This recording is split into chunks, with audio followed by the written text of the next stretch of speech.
What is going on, y'all? Welcome to Face Mask Fantasy. What's happening, people? Good to have y'all in here. Happy Thursday stream. Happy 1 week to opening kickoff. And we have a little bit of a switch up to announce with respect to these Thursday streams. Yes. You want to get right into that? Sure. We do have a good amount of people in here so far, so it feels like a good time to make the first announcement. What's going on, everybody? Damon, Itty Bitty, Eduardo, good to see everybody. Good to see y'all, man. Trey, Iron, what's going on? Thanks for coming in. Yeah, so before we kick things off, just like to make people aware, and it's in the description of the video in case anybody wants it to see it in writing. Next week, next Thursday, will be the final general public Thursday stream of the season. After week 1, which is opening kickoff, we will be here. We will be available next week. We'll be here for you guys leading up to Bills-Rams. After that, starting week 2, the Thursday streams are going to be members only. That's just a way in season to continue to give some extra love and attention to our members, to our regulars. Yeah. Opportunity to hang with them before the beginning of the week, essentially. And that will be something that we do through week 17, which will take us through the Thursday portion of the season because there's no week 18 Thursday game. But remember that there is, we do still have 3 public streams a week. Yes. It's now Tuesday, Saturday, and Sunday instead of Tuesday and Thursday.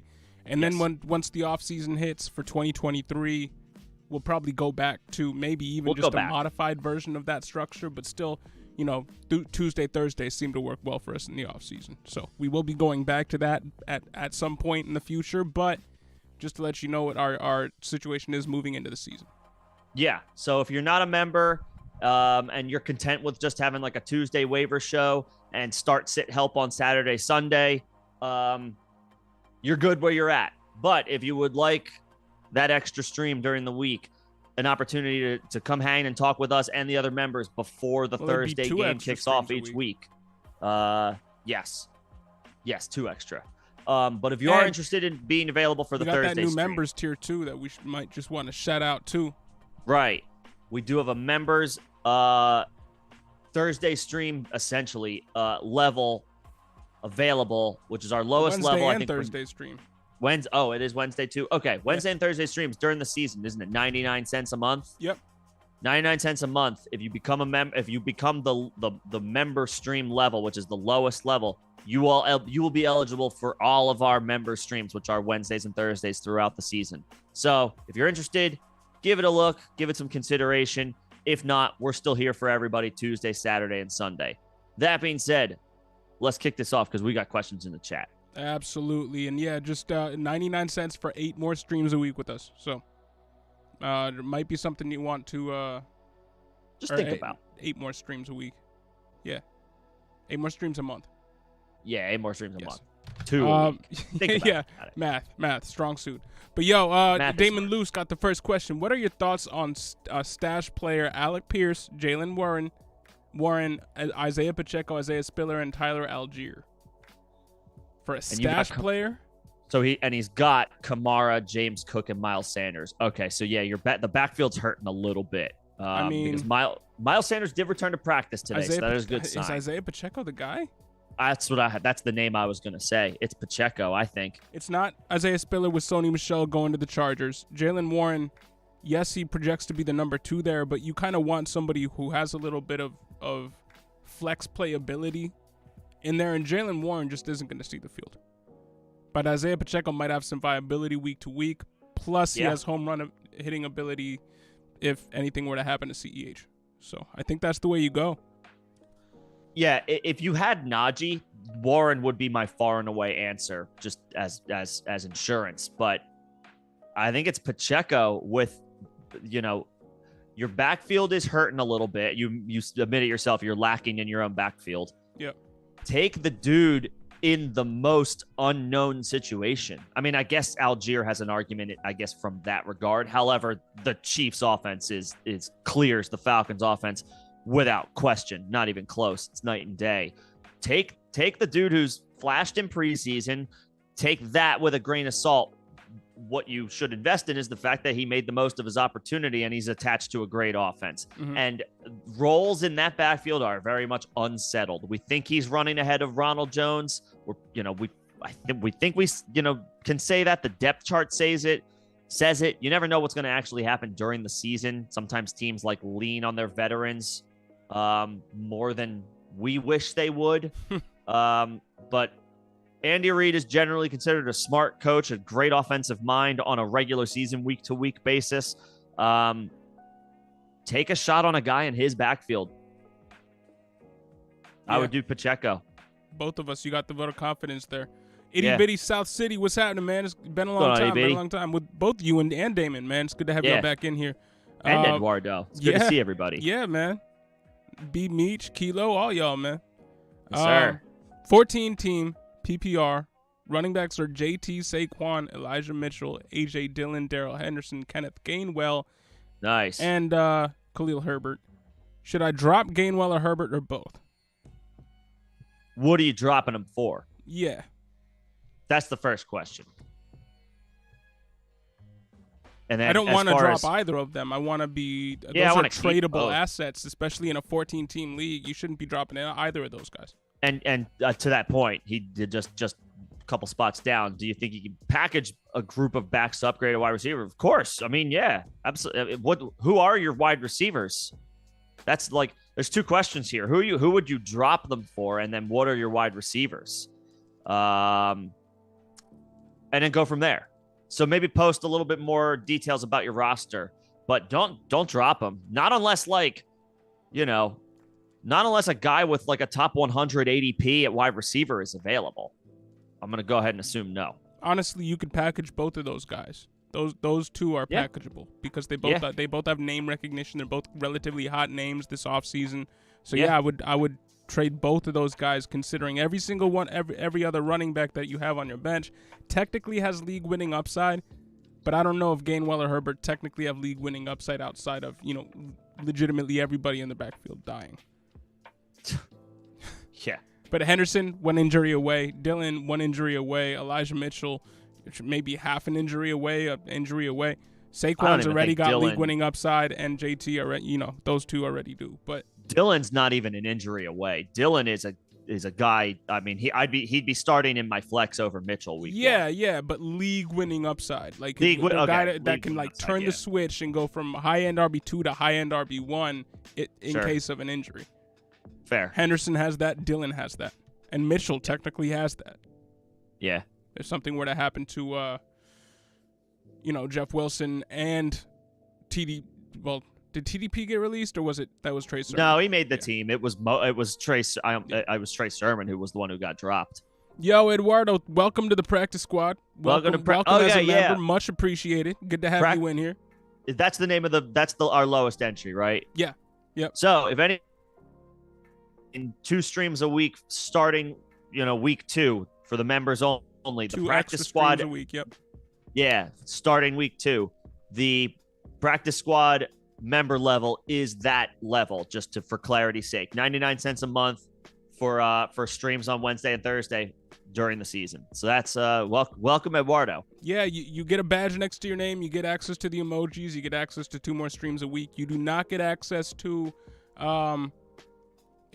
being able to draft with us. That's an extra perk reserved for higher tier members. You do not get access to team one-on-one evaluations, which we offer for a certain tier of our members offering. Or the members chats of the Discord. However, if you're interested in the Discord, we have a Discord for anybody who's coming back and hasn't been with us for a bit. If you want to join the Discord, third link in the description of this video. It is an evergreen invite.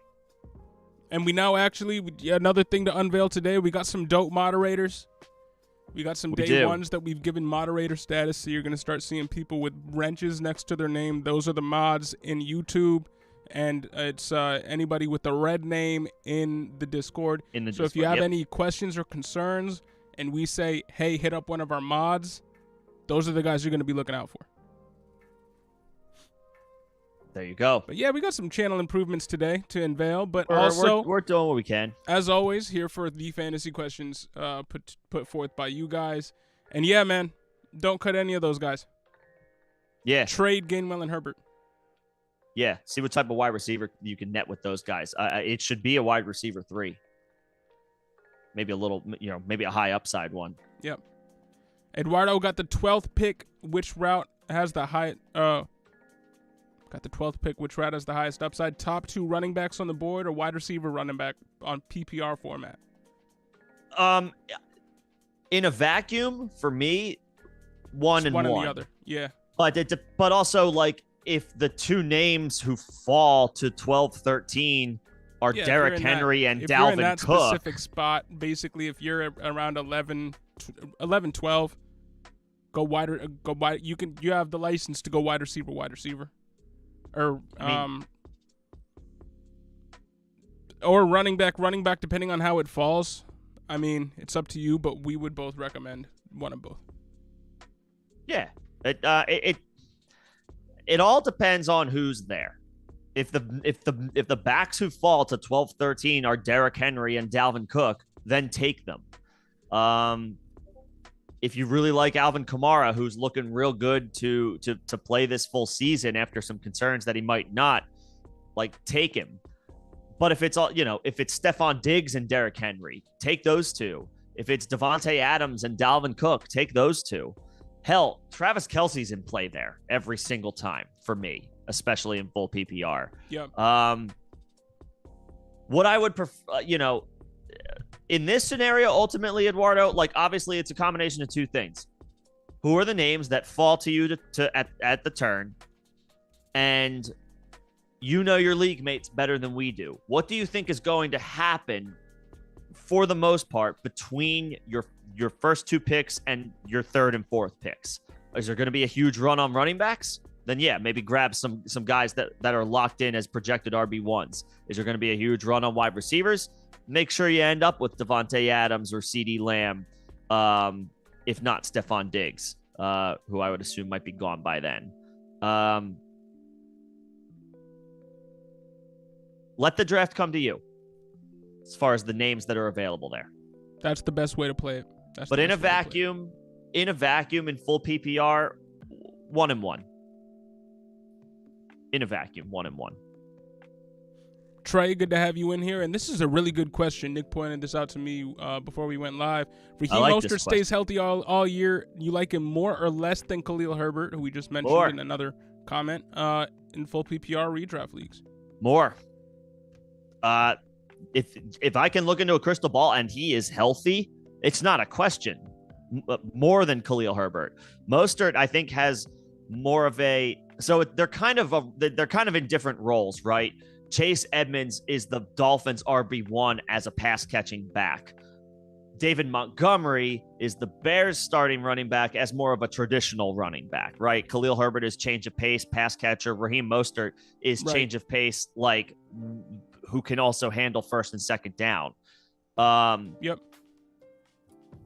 And Mostert can, well, he was never really asked to catch passes in San Francisco. He's not going to be asked to do it too much with Chase Edmonds in the mix. That being said, on any given during any given game, on any given field, when healthy, Raheem Mostert's the fastest dude on the field. And he showcased it a little bit when we did get to see him in the preseason. Yeah. It reminded us of it a little bit. Sometimes we forget. Sometimes we just want to write off the old player. But, Raheem Mostert still has value in this league, especially with that Sony Michel cut. Yep. For redraft, yeah. Yeah. Raheem Mostert over Khalil Herbert. For Dynasty, obviously the other way around, but different situations. Yeah. I think Sony leaving is a vote of confidence for Raheem Mostert. And just, again, in a vacuum, we expect the Dolphins offense to be better than the Bears offense. Like, that's an equalizer for me. Take the player who you think is going to be performing in the better offense. And the Bears I'm not going to project their offense to be better than too many offenses this season. No. I like Justin Fields, though. But I've hesitated on him, but I do like him more than I technically led on sometimes. But yeah, 2023 play for sure. But for that question, Mostert, we both agree. Iron, what's going on, man? Let's go and hunt some zombies. I like that. Itty Bitty South City. Happy Thursday, fellas. Hey, you too, man. Kilo, good to have you in here. Meach, Harold Landry out for the year with the ACL. Yeah, that sucks for the Titans. That's a big loss. They just keep on getting hit with the injury concerns, whether that's, Treylon Burks and all that he's dealing with, or even back to last year, A.J. Brown with his knees. Now Harold Landry, Derrick Henry, obviously. Yeah, Landry, Julio Jones all last season. Like, they've been hit with some injuries. I think Landry led the team in sacks last year. Yeah. So, yeah, he did. He was their sack leader last year. That's a big loss for that Titans defense, man. I worry about Tennessee. I'll say this. Malik Willis is going to start way sooner than I think some people realize. Yeah. I'm on one hand, he did show us what he could do in the preseason with his legs. On the other hand, Ryan Tannehill is a really good quarterback who dealt with some really bad situations passing wise last season. Having both A.J. Brown basically be available for half the games and not be able to count on Julio Jones at all. Having Nick Westbrook-Akine and Craig Reynolds. Was it Craig Reynolds? That's a running back for the Lions. Just other I don't even bottom know. of the barrel ancillary options at wide receiver. I mean, and basically, Anthony Firks are out there. I think we're forgetting that he was fantasy quarterback 9 in back-to-back seasons prior to last year. And even last year, he was only quarterback, I think, 14 on the season. He's a good quarterback, NFL-wise and fantasy-wise. We just kind of forget that. Tannehill's solid. His weapons for this year got a little bit better now that we know that Robert Woods is going to be ready week 1. Kyle Phillips coming in there and looking at least average has lessened the blow a little bit to start the year that we were expecting from the lack of Treylon Burks. Treylon Burks getting the run that he did in the preseason.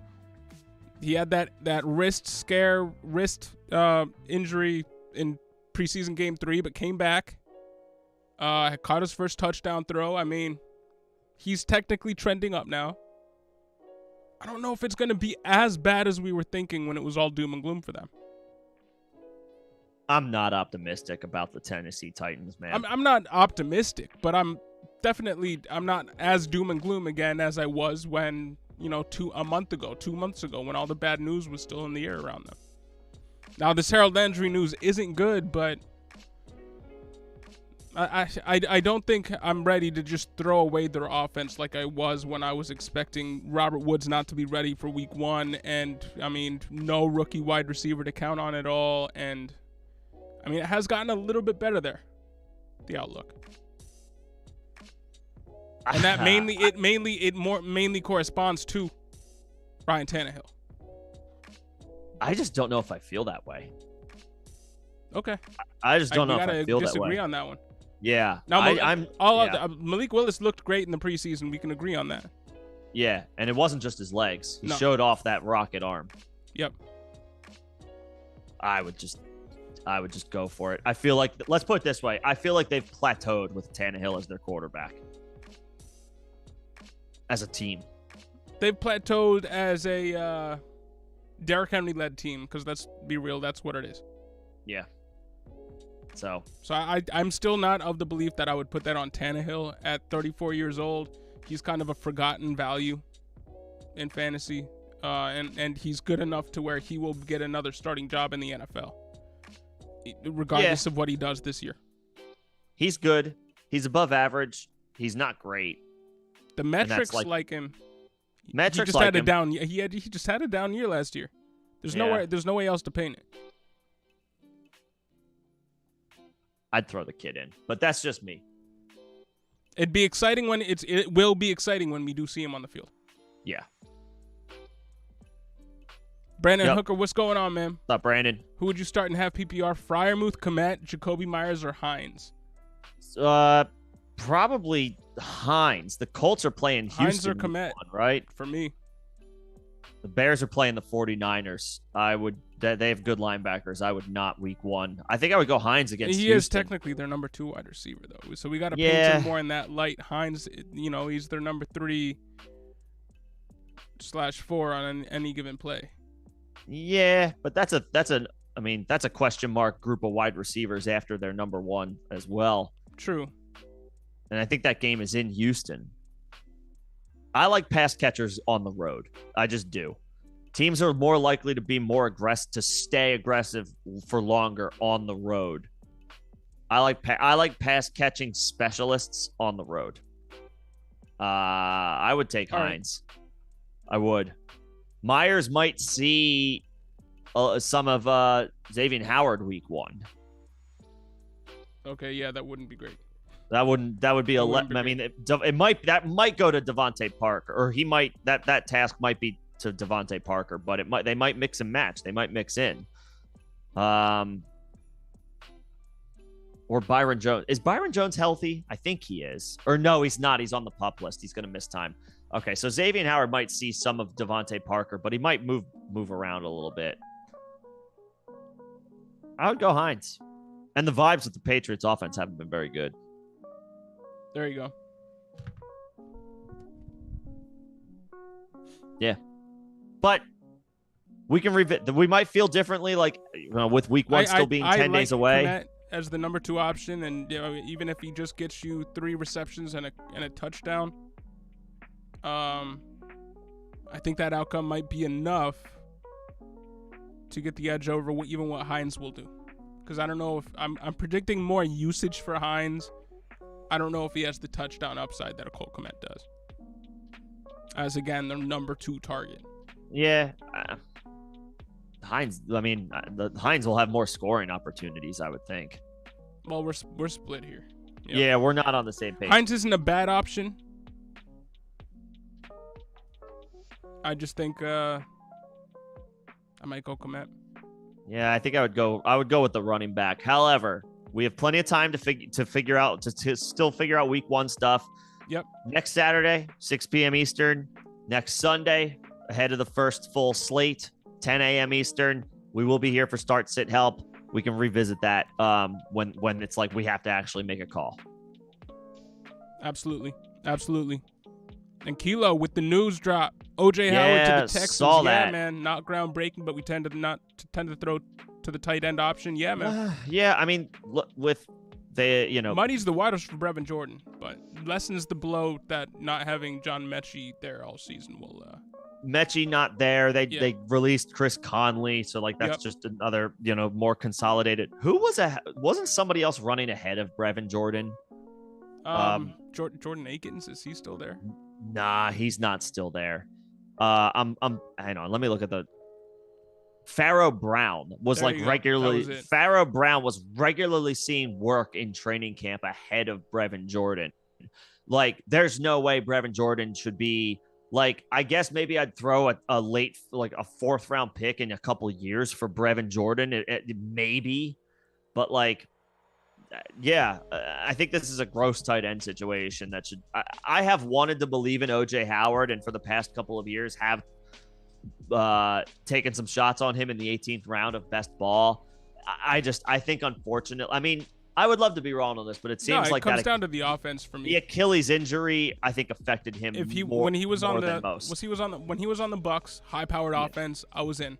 When he was on the Bills, behind Dawson Knox, even, I was kind of in with the last pick. Just maybe early in the offseason, just maybe he becomes a solid red zone option for him. But on this team, as just a late snag off the waiver wire, a week from week one. Nah. I think they're just trying him out, and if anything, he's just a body to have back there just in case. I don't think he's going to see much usage at all. But speaking of a Houston Texan that I do like, Nico Collins. Riley brings up Nico Collins as a sleeper wide receiver. What do you guys think? Also, are you guys loving Trey Lance's ADP slipping? Because I am. Yeah. Capitalize. I'll start with Nico. I think he's one of the best values in the draft. I think he's one of the best values in your redraft leagues. We're both huge fans of getting your wide receivers early, but if you're getting your wide receivers late, he is a target. He's the last one. If you're a zero wide receiver target. He's the last one. Yeah, he should be your last wide receiver target. He's going to be that team's wide receiver too, and they're going to be throwing a ton because they're going to be trailing a ton. That's what it comes down to. Yeah. They have no other options. Mechie is not going to play football this year. I shouldn't have laughed, but yes, he's not. I'm sorry. I don't know if you saw a joke in the chat or something funny in the chat. I was like, I don't think I was making it funny about that. No, Mechie's not going to play this year, and we hope to see him full strength next year. I shouldn't have laughed. That's my bad. And they released Chris Conley. I feel like they're only carrying a few receivers. Houston. Nico Collins is going to be a regular on the outside on an offense that is going to find themselves trailing in games a lot. They've got a consolidated offense. They don't have. I mean, they just don't have. Look at their running backs. Cut Marlon Mack. I mean, it's Dameon Pierce and Rex Burkhead. Yeah, but their offensive weapons. They got a small list of offensive weapons. Yeah. Collins in his second year is a full-time player at this point, opposite Brandon Cooks, who will draw plenty of attention as a burner. Yeah. It makes sense to bring him to add him as your last wide receiver in your redraft leagues. Yep. As for Lance, yeah, buy the dip. I'm always a fan of buying the dip as long as the guy is still. I'm like, okay, well, he's still the starter. Obviously, the Jimmy G re-signing, some people think it might be a hedge. It seems to be there was no market for Jimmy G because he was recovering from shoulder surgery. Now, teams can still look at that and he's going to be healthy eventually, but he had a huge cap hit prior to this restructure. So Jimmy G will remain a trade candidate. The second a name goes down or gets hurt, Jimmy will get traded. So, yeah. Yeah, I'm not worried about the specter of Jimmy G on that team. Draft Trey Lance. Buy Trey Lance at the value right now. Draft Trey Lance. And draft Nico Collins, man. Draft both of those guys. Yeah, draft them both.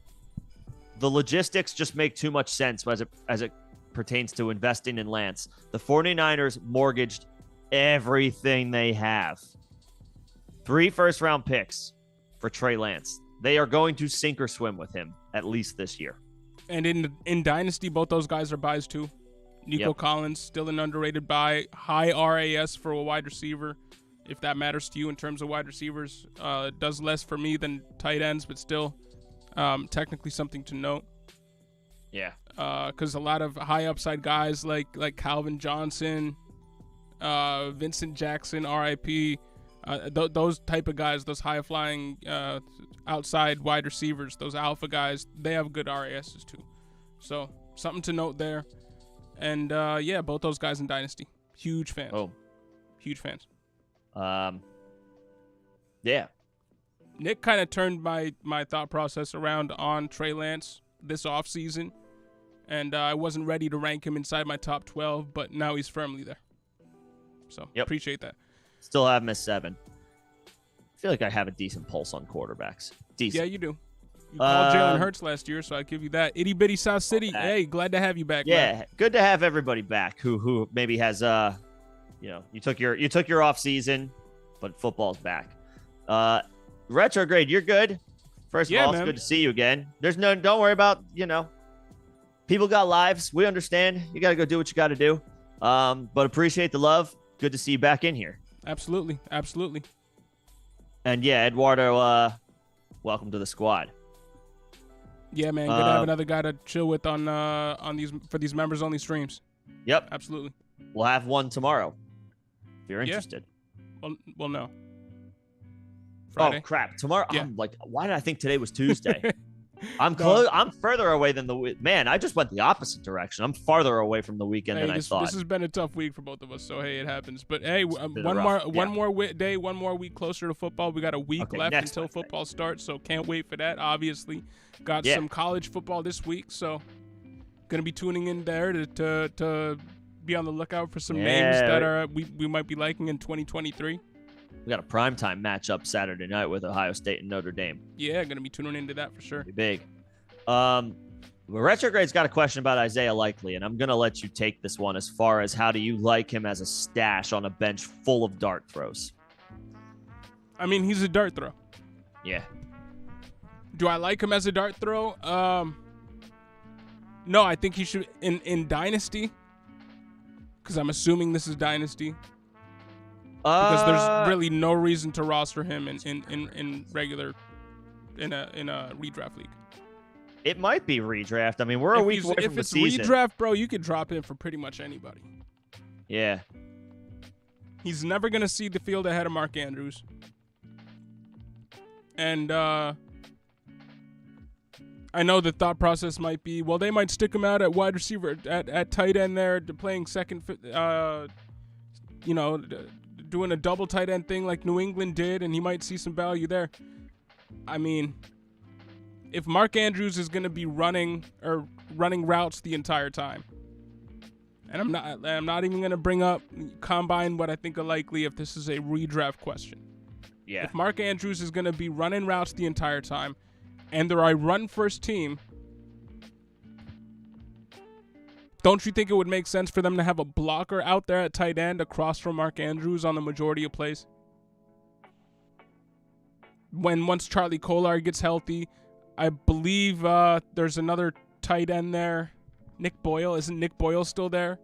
Great blocking tight end. I think he is. I think Isaiah Likely might be the handcuff to a Mark Andrews right now, as it stands right now. But he's not going to be the tight end that's going to be out on the field with Mark Andrews running routes across from Mark Andrews. Not with the way they run the ball. Not with the help that they will likely need in the run game. They're going to use another tight end on the other side to chip. And that'll be Nick Boyle. That'll be Charlie Kolar when he comes back. Yeah. So I don't know if Likely is a redraft option for me at all. I'm not Deep rostering Dynasty. Anybody's backup tight end. Yeah, Deep Dynasty, dart throw, redraft, not a hold. We see that we got a lot of questions in here. We promise we will get to everybody. So hang tight, sit tight. If you're new here, if you haven't hung out with us before, first of all, welcome. Second of all, we do try to do our due diligence on a question-by-question basis and give it some actual and real thought. So it might take a few minutes to get through each one. We promise we see you all. Hang tight. We will get to your questions. Absolutely. Every single one. That is our calling card, but we want to give you guys the best option available, or best answer available that we can give you. So sometimes it does take long to get through some of these questions because we do want to take our time. We want to be as thorough as possible, but in the spirit of that, put his wide receivers in. Let's get through that. Okay. Let's do that. So Amon-Ra, Renfro, Devontae Smith, McKenzie, and Dubs. Yeah, man. Look to package Gainwell and Herbert for something. Honestly, with those wide receivers, I would maybe take it a step forward Yeah, your running backs are deep. You're gonna want a stud at wide receiver to just move all those guys down one rung on your depth chart and make it a little bit more palatable. So I mean, you're gonna have to, maybe package an AJ Mitchell. Dillon and. I wouldn't package Dillon. I would package Mitchell and either Gainwell or Herbert and upgrade at wide receiver, because then you're going to get a real upgrade at wide receiver and shoot for honestly, I think with those two guys. I mean, what are we shooting for? A Mike Williams in redraft? I was going to say maybe Bateman. Okay. Start with, and I'm work shooting. your way up. I think start higher than lower. All right. Yeah, start higher. If you need $5, don't ask for 2, ask for 10. Right. Ask for a guy you think is a borderline wide receiver 1 and move down from there. Yeah. Sure. And also look for somebody who's kind of in the opposite situation as you. Maybe, to your point, Mike Williams. Maybe that guy is thin at running back, and that just sounds like an enticing deal to him. Yep. So look for somebody else's strength and use your strength, which is running backs, and capitalize. Get yourself a stud wide receiver, because you're good.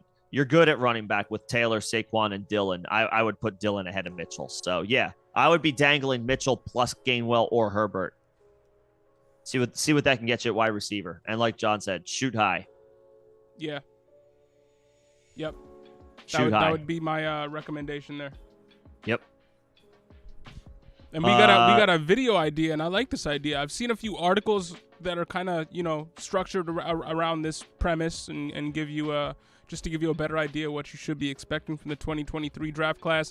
We do have a 2023 sneak peek video on Bijan Robinson available to our members. We also have and I think this video is public. Yep. If you type in 2023 NFL draft class face mask fantasy into YouTube, you'll come up with the video that we have for that, and that jumps through pretty much everybody that we expect to be in the first round as it stands right now, without barely any of the college season having been put into the books yet. But that is a good that's a good idea. I think I might have to do that, Kilo. We'll take it. Yeah. Appreciate the suggestions. Yeah. If anybody ever wants to see anything during the season, we'll obviously, depending on the volume, we will try to accommodate as much as we can. But if you ever have a video idea like today, tomorrow, during the season, let us know. We'll see what we can do. Put it into the chat. Put it into the comments. If it's just, when you're watching one of our videos or going over a live stream that maybe you didn't catch live, if you put into the comments, we'll catch that too. Also on our Discord, we have a channel improvements room on there that barely anybody uses. But if you can't get in touch with us on YouTube live or on a video, whatever, you can hit us up there as well, and we'll see it. Yes, sir. And Retrograde, hey, thanks, man. Appreciate it. Yeah, appreciate that. Now, thoughts about Trey Sermon signing with the Eagles? Honestly, man, I don't have much thought there. I agree. I'm not a fan of Miles Sanders. He's got 2 issues. He has health issues, and he has lack of a nose for the end zone issues. Over the course of his career. It's true that I believe that the touchdown scoring from last year will course correct a little bit. Miles Sanders won't score 0. Kenny Gainwell won't score 7. Or even if Gainwell gets 7, Sanders won't get 0. That's the larger point I'm trying to make there. He won't get 0. But I think he's got 9 touchdowns in 3 seasons. So that's an average of 3 a year. I guess the averages are a little bit better when you take last year's 0 outlier out of the equation. But he's been out of the preseason for most of the preseason due to injury. He did return to practice today, so that was a good sign. But Sanders misses time. He has missed time throughout his first couple seasons of his career. And he does not seem to have a propensity for scoring. So I agree. I'm not crazy about Sanders. That being said, I can't really throw my weight behind Trey Sermon. It's just he showed so little last year in an offense that is so well regarded as one of the most dynamic rushing attacks in the NFL. Maybe he wasn't a fit. But I think the Eagles, you're going to look at them and you're going to assume run first. I think they're going to try to throw the ball a little bit more with their new and improved passing attack. With the acquisition of A.J. Brown. Now, it doesn't mean you're not going to completely go away from the run, but you got Miles Sanders. You got Kenny Gainwell. You have Boston Scott, who has, I think, reminded everybody that he very much has a role in this backfield, especially if Miles Sanders can't go. So yeah, in those situations, maybe Trey Sermon operates as the third back when Miles Sanders or maybe any one of the other guys has to miss due to injury. But he's gonna never be higher than 3 unless some type of catastrophe happens and the Eagles lose multiple backs, which I guess could happen. But even then, they would look to sign other guys, and it would still be a hodgepodge. I can't throw my weight behind Trey Sermon as like, oh, look at him with your last pick. I can't do it. Yeah, as me an Eagles neither. fan, Me as neither. an Eagles fan, I can't do it. I mean, this is to what the running back room, moving from Reed Sinnett and Carson Strong to Ian Book is for the quarterbacks. What does it matter for 2022? Sure. Probably nothing. Yeah. I think this is competition for Kennedy Brooks as the team's RB4. What does that mean for even the team with that rushes the most on a per game basis if they're going to have the same game plan they did last year moving into 2022? Nothing. Remember when they signed Kerryon Johnson and he amounted to nothing? This is the same type of move. Speculative ad, see what happens. This isn't the Sony Michel to the Chargers move. This is different. You got to put it in a different category. I don't think this has any effect on 2022. And honestly, I'm not going to be surprised when he's on another team in 2023. Yeah. Alex Herrera, happy to have you in here, man. Walker or Penny? Right now, it's Penny. He's the healthy one. Coming off of COVID, but he is the healthy one.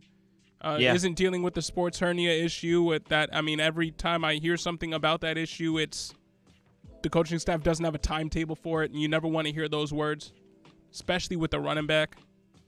Especially with a running back that's, first and second down bruiser. So yeah, I think Penny is the guy here. I will say in redraft, if I end up with one, I want the other. And in that situation, it's if I draft Penny. It's cheap enough to get both of them, too. They're being drafted right now, cheap enough to get both of them. So that's not a hard ask. Walker's Walker's ADP is low. I would recommend doing that, too, because Penny is such an injury concern, and you can get Walker, the next round, really. But Penny does have league-winning upside. We've seen it. We saw it last year with the last 6 games. He was the RB1 through the last 6 games without a Derrick Henry. He looked like Derrick Henry. I mean, that's what he was doing out there. A big guy with breakaway potential. I mean, that is what Rashad Penny was last year for the last 6 games of the season. Can he carry that into this year? Remains to be seen, but he's the guy I would put my money on. But getting a handcuff for him is never a bad idea. No. And Walker can probably be had a couple rounds later than Penny at this point. I would be perfectly fine ending up with both of them because Walker's ADP has tumbled because of the injury, but it's not a season-ending injury. Yeah, he's going to be behind the 8 ball for a little while, having missed a bunch of time. But if anything happens to Penny, he might become an RB2 just through volume. Right. I would draft them, but if I end up with Penny, I'm targeting Walker. But Penny has to be given if the question is either or, the answer has to be Penny because he's the healthy one and riding the momentum of his strong finish last year. Yep. He wants to build on that. He wants to prove he deserves that second contract somewhere in the NFL. But remember, we were projecting Penny to be the workhorse, and then Chris Carson kept being the guy because even Penny wasn't able to stay healthy. So Penny get his handcuff. Get his handcuff. So Tober, good to see you. Drafting soon. Pick 8, keeping Jefferson. Good luck, man. Good luck with that 8th pick, and keeping Jefferson is always a good idea. Jefferson's a steal. Yep. At 8, that's pretty cool. Yeah. Good luck, Tober. Good to see you, man. Absolutely. New Jeruz, what's happening, man? What's going on? And Damon Luce, you missed our advice. Hey, no worries. We would say Pacheco. Take Pacheco. Take the guy who has flashed a little bit in preseason and has seemingly earned a role in a wide open Chiefs backfield on an offense that should still be good with Andy Reid and Patrick Mahomes running things. Take a shot on Pacheco. Try to give your backfield a little bit of boost, which you yourself said was lacking. Yep. Go with Pacheco. That'd be my advice too. Yep. And be Meech. Don't be worried about my Titans. Be worried about who they're gonna play. All right. Hey. That's that Derrick Henry physical mentality, team. Man. Yeah, they've been one of the more physical teams over the past, I would say, like 3-4 years at least. So got to give them that. I'm just a little bit worried about what they lost. Yeah, I mean, going from AJ Brown to Robert Woods basically is it's not the type of movement you would normally like to see from your team's roster, but it's not the worst. Going from one to the other that we're seeing this year. Going from Allen Robinson, even a shell of himself, Allen Robinson, when he wasn't, trying to really play football on the Bears, to, Velus Jones? That's more of a drop-off. Yeah. So it's not the worst. It's not going, first to worst like with some other teams. So I don't know. I'm not as worried as I was. I'm still not going to be investing in that team from a fantasy perspective too often unless I have to. But I'm not as worried for specifically Ryan Tannehill. For their but that's NFL me. prospects. Nick doesn't agree with this. Yeah, I'm a little worried, but we'll see. Houston brought Chris Conley back. I dropped him in my Dynasty League. Guess I got to go pick him back up. Are these like Amir Abdullah? Could. Yeah. He got dropped in a Dynasty League today, too. You have to look into that one. And, itty bitty South City. So your wide receiver group, who should you drop for Collins? Oh. Don't drop one of them. If you had to, drop one of those. Well, don't drop those running backs. Just try to make a 2-for-1 trade. And then try to make a 2-for-1 trade tonight and then pick up Collins on waivers tomorrow. Yeah, okay. And he said later he likes the idea of packaging Mitchell, so he'll try to find a top 20 wide receiver. Yeah, then you can free up a roster spot and then you can bring in Collins. I would do that. Yep. That's the smart move. Yeah. Sebastian, what's going on? What's going on, Sebastian? Javonte and Amon-Ra for Keenan and Devin Singletary. Yeah. Who wins in full PPR? I mean, Javonte and Amon-Ra. The Javonte side. I would wins. take Javonte and Amon-Ra. Yeah. Yeah, Pretty I would easy. I would take Javonte and Amon-Ra. So if you're getting that and you have Zeke and Devin Singletary as your running backs and Jamar and Keenan as your wide receivers, then you can move Cooks to wide receiver 2. Yep. You move Javonte and Zeke to your running backs, and then you can put Thielen in your flex or Amon-Ra. I like that better. Yeah. I like that better. Yeah. I like that better for you. Sebastian, I would pull that trigger. I would pull that trigger.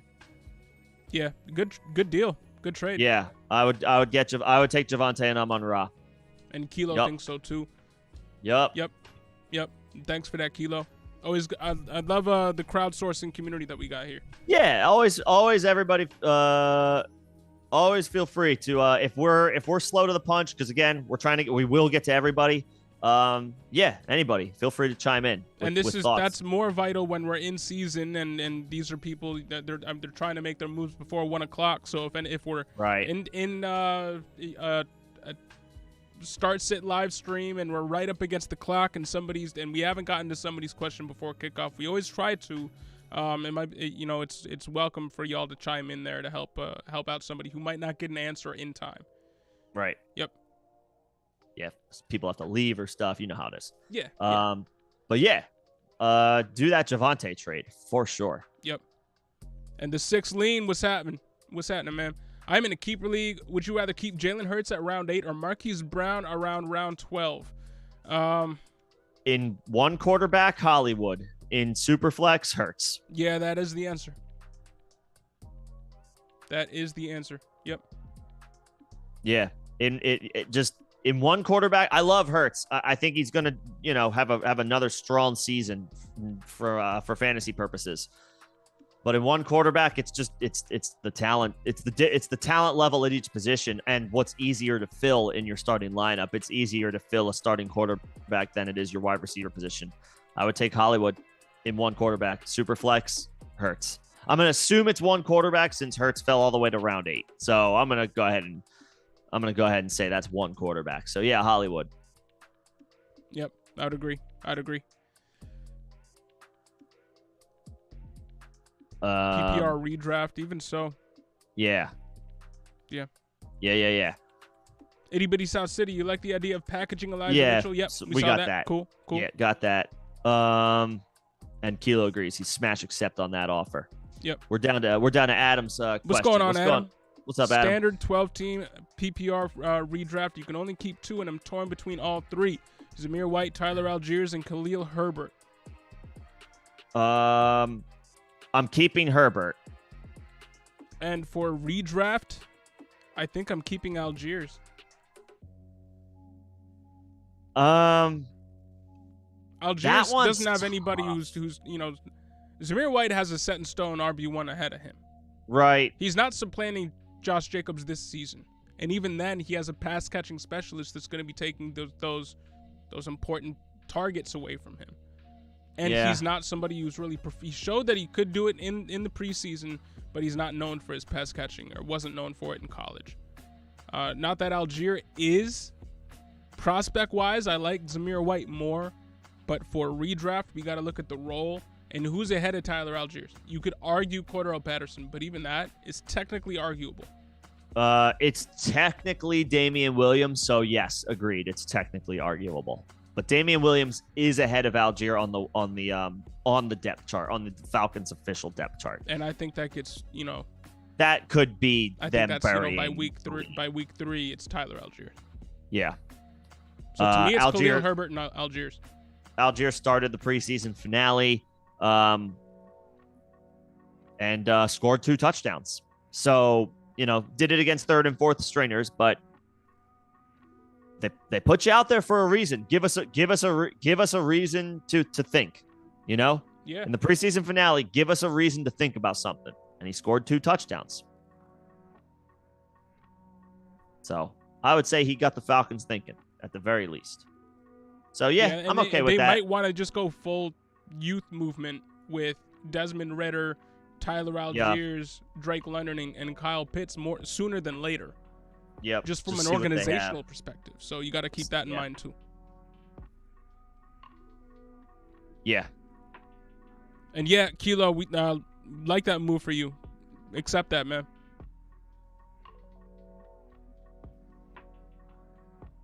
If you're sending that out. All right, well, good luck with that offer then. Yeah. Got you. The guy's an idiot, so who knows? Hey, sometimes you got to capitalize on your tacos. See what happens. Your league tacos, right? Cade Krishner, good to see you, man. You have the 6th pick in half PPR. Do you take Najee or Harris or Justin Jefferson? Justin Jefferson. Jefferson rather easily. All things equal, a healthy Justin Jefferson versus a healthy Najee Harris. I'm taking Justin Jefferson, but that's not the situation. Najee is dealing with some form of, it could be mild. It sounds like it might be mild, but the term Lisfranc was tossed around earlier this week about the injury that Najee actually suffered in the preseason. Sounds like he's going to be fine for week 1. The term Lisfranc gives me serious pause. Yeah. Jefferson is a locked in, especially in half PPR, top 4 pick. Najee's more of a bottom half of the first round pick, according to Underdog Fantasy. It's not a question for me. If you can get Justin Jefferson at the 6th pick him like you stole something. Take him like you stole something. Take Justin Jefferson 6th overall.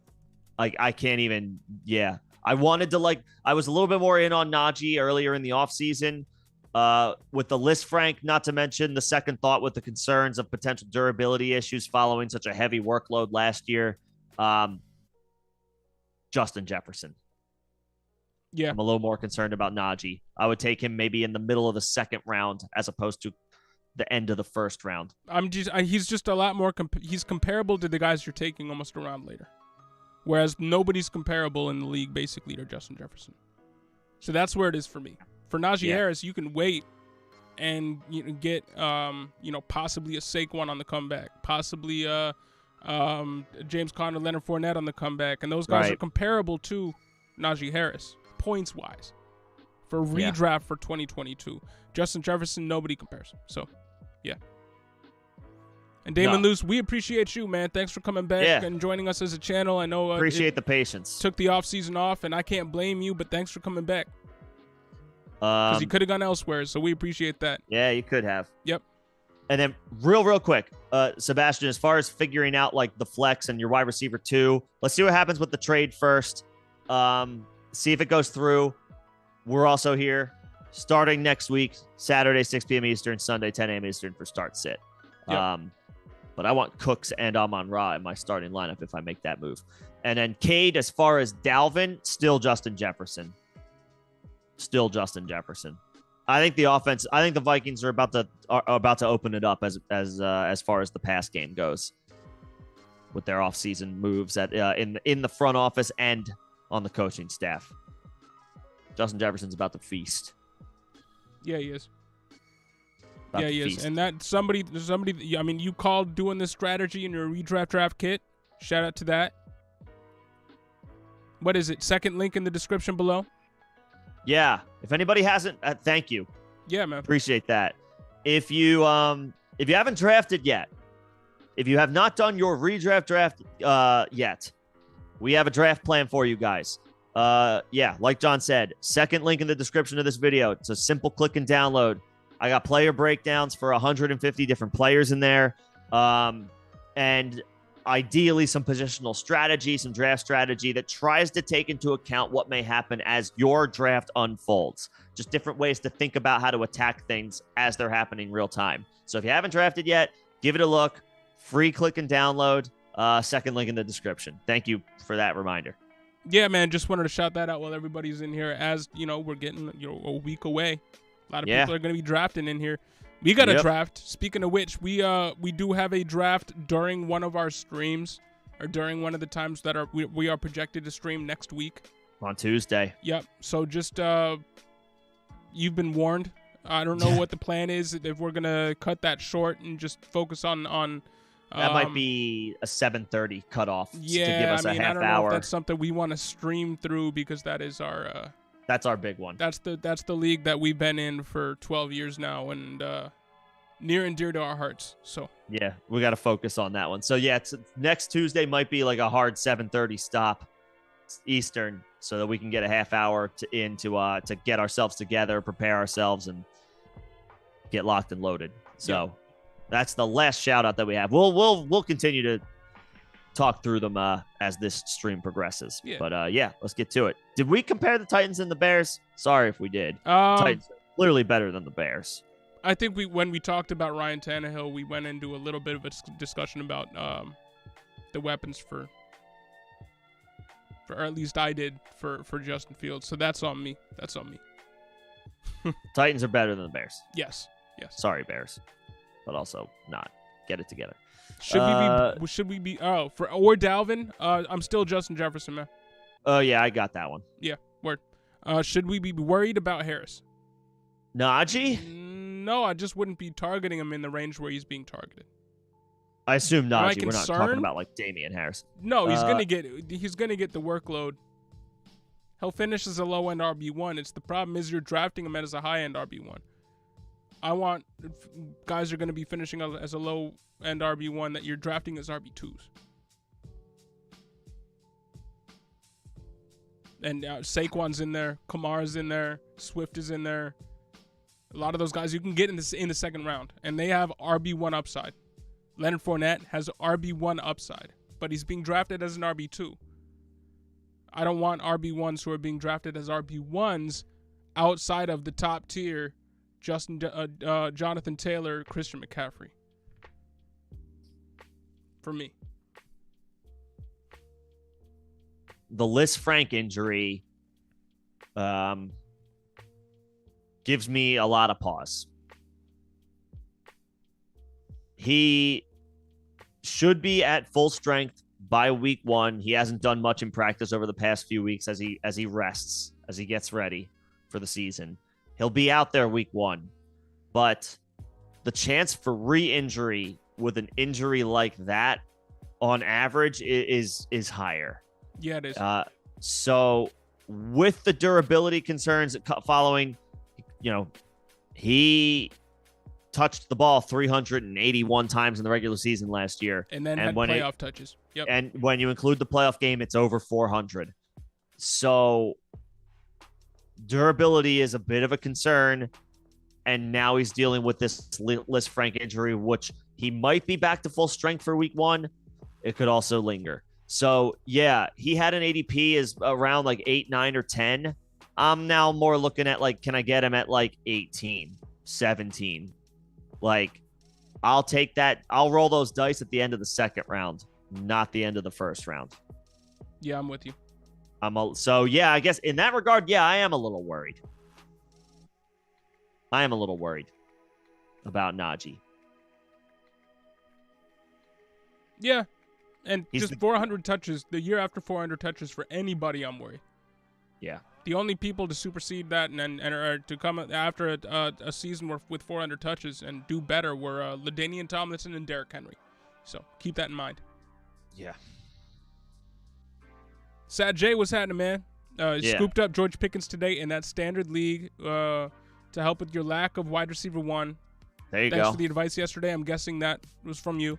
So appreciate that. There you go. And yeah, George Pickens, man. Good scoop up. Yeah, he's high gonna be upside good. guy. I like Pickens.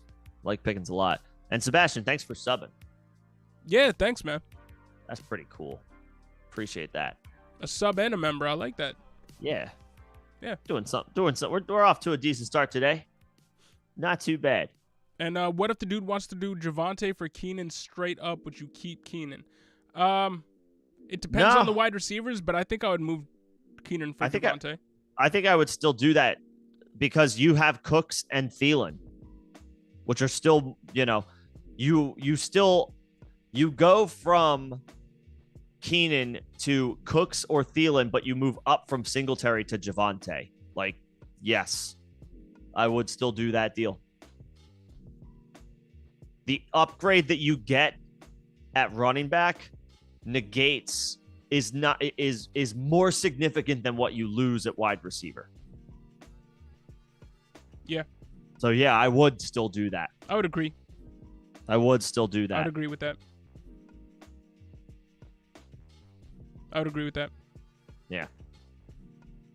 Keenan is a PPR monster, but that's still a huge upgrade from Singletary to Jonathan. Yeah. Yep. Or not Javonte. Javonte what? Yeah. Yeah. So if you can do the original trade, great. If you can't, I would still do Javonte for Keenan straight up. Do it. B Meach. All right. I have Najee as a keeper possibility. Drafting 5th in a 14-team league, standard ESPN roster. 0.2. Oh, points per carry. Points per carry. Ah, interesting. Yeah. Or points keep per him or draft best available. Drafting what him is the 5 you have as a keeper. What is the cost? Yeah, that's the most important question key. Here. What is the cost of Najee? Because I assume you drafted him high last year, therefore, will he cost you a second-round pick? That's the question. So throw that in there, and then we. And you did hear Lisfranc. You did hear Lisfranc. That is confirmed. So, which is never what you want to hear. I hate that word. That's a lingering injury that causes complications. That's what Derrick Henry had, right? Right.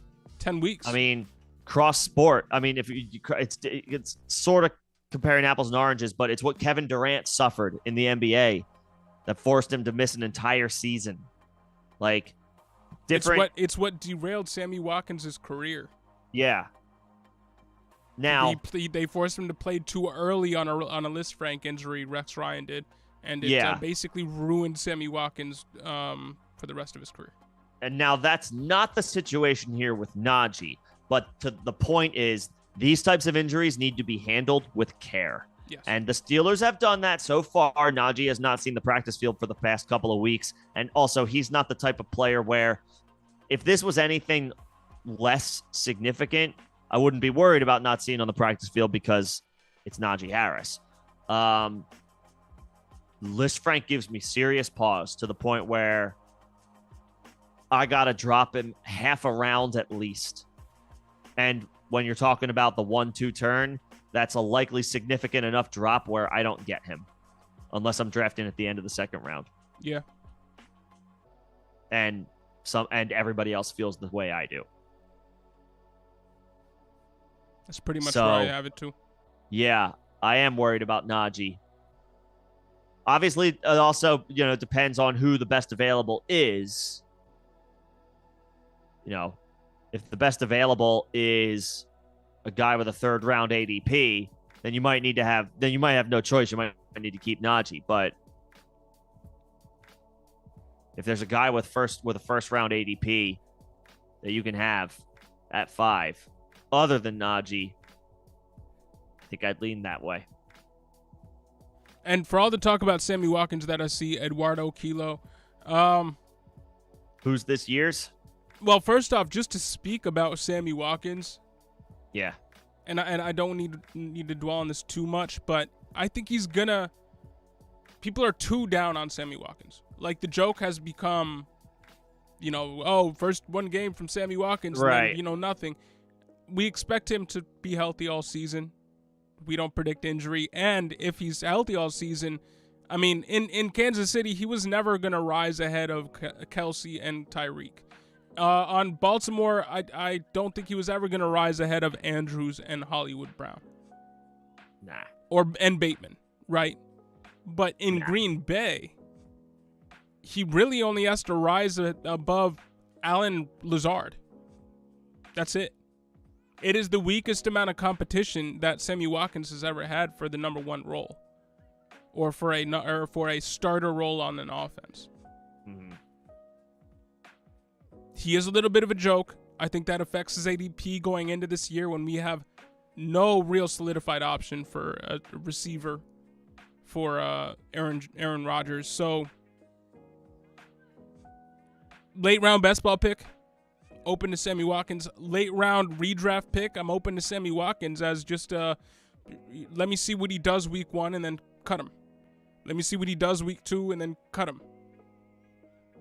I think he's the perfect guy for that. Somebody you don't have to invest in a ton of draft capital into, could provide, pretty good value for you on a week-to-week basis if all goes well. Remember when he was with the Rams and fit well into that offense with Goff, Brandon Cooks, Robert Woods, Cooper Kupp. Maybe that was the year before Brandon Cooks got there. But he was a wide receiver 3 with wide receiver 2 upside. We forget that.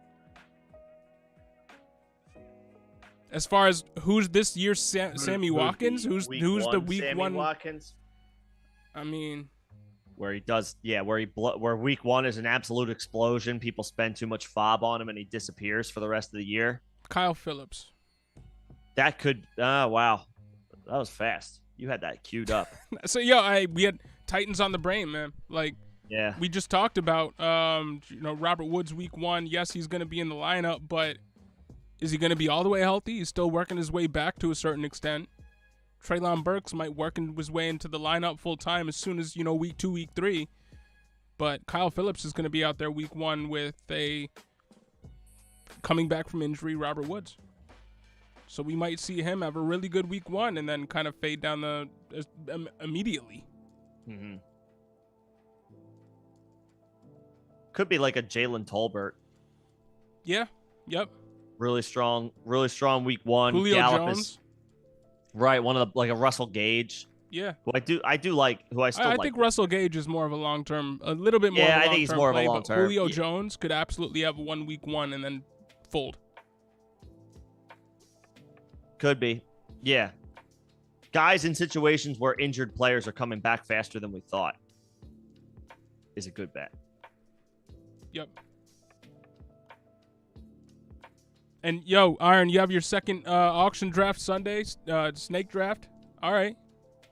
Hey, good luck. Good luck over the weekend, man. Yeah, auction draft Saturday, snake draft and Sunday okay. home league auction. All right, yeah, man, have fun with that. And good luck. Yeah. Good luck. Post your teams in the Discord. Post the teams in the Discord. We'll take a look. Sebastian, absolutely, man. Thanks for being here. Thanks for the questions. Yeah. Thanks for the sub. Yeah, that's what we do. we have a tendency to let the chat kind of bubble up during the season, because we do spend what we feel like is a appropriate amount of time dissecting questions. We've seen people get frustrated by it in the past, but that's our MO. We don't want to there are few scenarios where it's just like, I'll give you a definitive answer and feel like I don't have to, explain it that much. It doesn't happen a whole lot.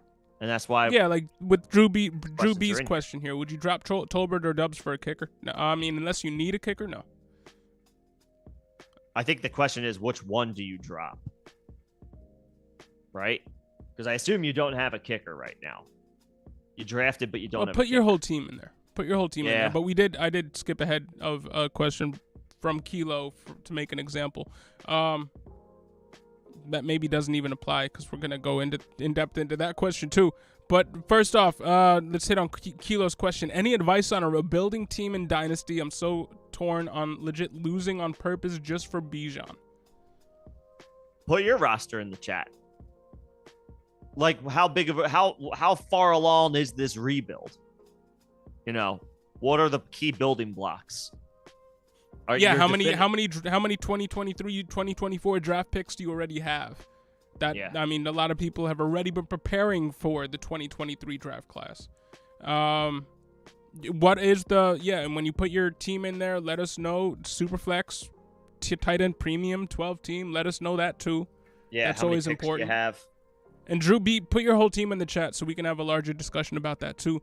But on a rebuilding team in Dynasty, I kind of went through a forced rebuild for me, kind of for the purpose of trying to navigate what that is, because I'd never done it before. So it was a little bit of an experiment for me, and I'm still deep in it. Like, my team probably isn't going to be turned around until 2023. My advice for a buzzword for fantasy is productive struggle. That's been a buzzword around the Dynasty community for a while, and that is, basically what it sounds like. It's set yourself up to still be productive with the knowledge that you're going to struggle because you are rebuilding to a certain extent. Mm-hmm. Lots of times that means instead of just getting a pick upgrade when you're selling off players, lots of times then it's give me a pick, maybe a lesser pick even, and a prospect that I can slot in right now that's young, that I can mature on my squad. Sometimes all it takes is a couple of good waiver wire scours at opportune times. And right now, with it being cut day, great time to reevaluate your team and what's available on the wire. In terms of losing on purpose for Bijan, don't do that. For one player. I mean, and this year is the draft to, if you're in a super flex league, just lose out for anything in the top 6. Really, and maybe you're just hoping for a top 3 pick, because that gives you Bijan and one of the top 2 quarterbacks, and the quarterbacks by all accounts are 2 generational guys. You have your chance at 2 generational guys, maybe 1 generational guy and 1 all-star wide receiver. Generational guy being Jackson Smith and Jigba, who proved he was a better receiver than every other receiver he played with last year, who both got drafted highly in the NFL. Keyshawn Butte may be an all-star. I don't know if he's generational, but you have to throw him into the mix then. Yeah. And then Bijan might be the only generational running back, because he is technically the best prospect since Saquon Barkley to come out at the running back position.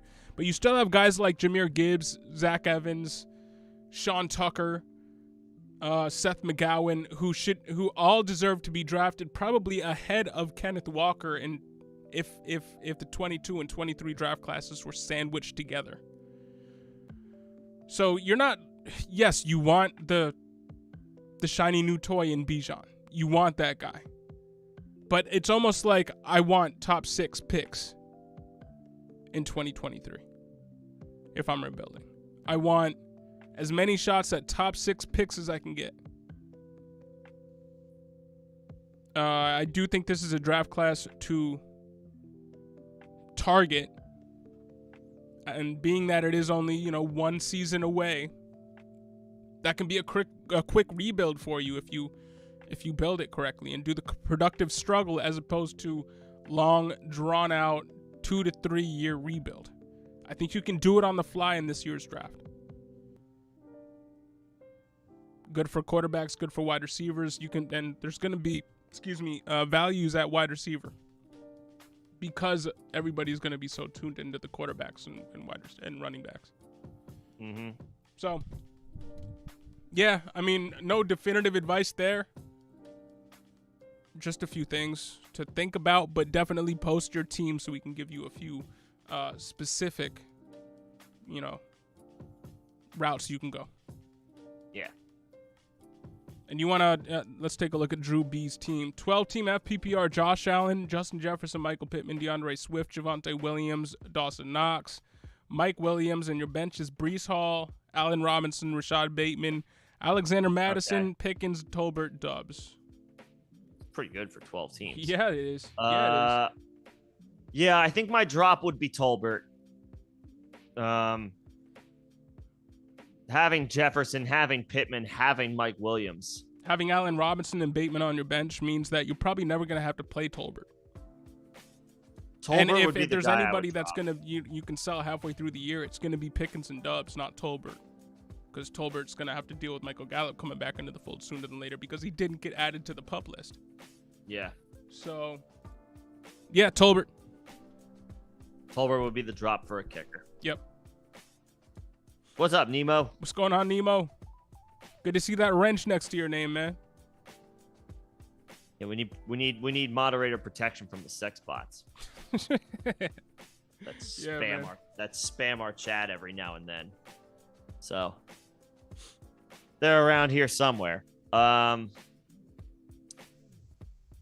and Nemo is we started off a zombie league, and Nemo is the zombie. So that'll be fun. Never participated in the zombie league before. What's going on, Elout? How you doing, man? Never done a zombie league. What's up, Elout? Yeah, it should be fun.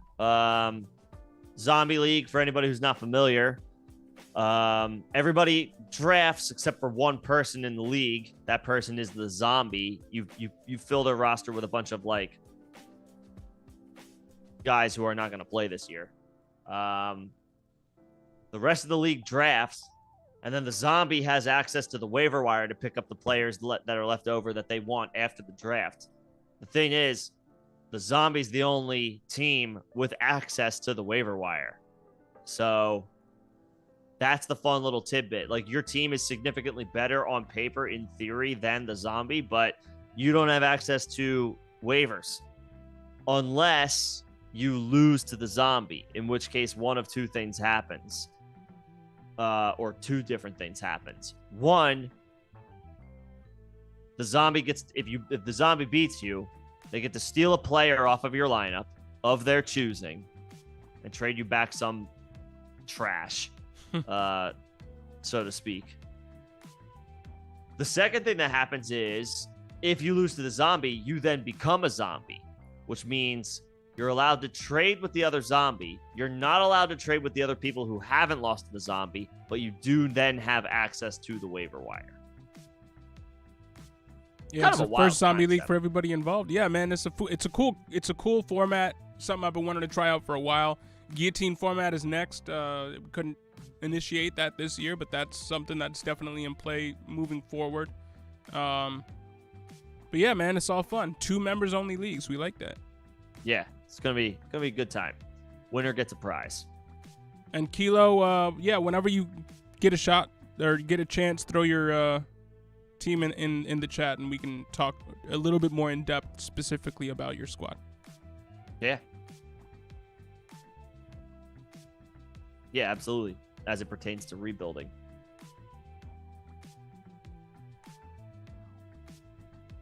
So. We've reached the end of the chat for now. For anybody who may have come in late, just another quick follow-up. Next Tuesday, we're going to have to cut the general public live stream short, probably around 7:30 Eastern. We have our big home league keeper draft that we need to take care of. Wednesday, we're here next week, full go for the members. Excuse me, Wednesday's the members only stream, and that will stay the same as well during the season. Then next week, next Thursday, leading up to opening kickoff for Bills Rams, we will have a general public stream. It will be the final Thursday general public stream that we conduct until after the season. Yep. We will be taking you up to kickoff. We can do modified start sit if we want because you have players in this game. We can continue to talk shop as the season will be hours away instead of days away at that point. But once kickoff happens, we'll probably shut down the stream. You guys will all go enjoy the game, enjoy football being back. And starting week 2 through week 17, our Thursday streams will convert to members only streams. So only members will have access to us on Thursday. Now, the caveat, the kicker there, we have added an additional level for membership status. So if you are interested in our members only stream access only, that's the only perk you're interested in, which is actually probably makes a ton of sense during the season because we're not going to be kicking off leagues during the season. 99 cents a month, you get access to us during the season on Wednesdays and on Thursdays. In addition to the Tuesday, Saturday, and Sunday live streams we will continue to host for the general public. So just wanted to shout that out. Yep. Next Thursday is our final general public Thursday live stream of the season. We will take you up to kickoff. And then starting week 2, members only streams on Thursdays. If you're not a member and you are interested in our offer for the members only streams throughout the season, it's called the Practice Squad level in our membership offers, 99 cents a month. Something to consider. Yep. And yeah, thanks for getting to that. Yeah, of course. Quarterback for Kilo. Here we go. Trey Lance, Davis Mills. All right. Okay, so this is Dynasty. Oh, yeah, this is Dynasty. Yeah, I see the picks. Right, and is this super flex? Start one quarterback. Okay. All right. Start one QB. Got it. Got it. So Lance is your guy. 0 RB. All right. Eno Benjamin, Trey Sermon, Keyshawn Vaughn, Jordan Mason. Man, that is rough. Okay. Eno and Jordan Mason. But look at these wide receivers: starters. Jamar Chase, Jalen Waddle, Jerry Jeudy, Treylon Burks, George Pickens, Christian Watson, Nico Collins, Marcus Valdes-Scantling. That's a crew. And then Kyle Pitts at tight end, Cole Kmet, Irv Smith, Trey McBride. Really like your wide receivers and tight ends, man. And you got and then Pitts, in one quarterback, you have Trey Lance, which is fine, cool. You can rock with that, and we have absolutely 2 quarterbacks and rock with Trey Lance and Davis Mills into the future, really, depending on what happens with Davis Mills. Running back needs shoring up. Drew B, thank you for becoming a member, man. Welcome to the practice squad, man. Yeah, man. Welcome. Wednesdays and Thursdays during the stream or during the season, members only streams, 6 p.m. Eastern. Welcome aboard. Dope, man. 2 new members today. Awesome. That's awesome. But you got 2 projected early 2023 firsts, 2 mid-late 2023 firsts, and 2 2024 firsts. Nice. So 4 2023 thirds next year, or firsts next year, and 2 the following season. Cool. So yeah, considering you don't need a quarterback, and considering it is one quarterback. Oh, sorry, it is super flex. At the very end, he says it's super. Okay, all right. Oh, at the very end of where he listed the lineup, it does say super flex. There you go. All right, my bad. All right. So we do need a quarterback. But hey, if you got 2 firsts and 2 in the early rounds of the first round, and then 2 mid to late firsts this year, get 2 running backs and 2 wide receivers, and then get another whatever running back / wide receiver falls to you in the second round, assuming that you have a second round pick as well.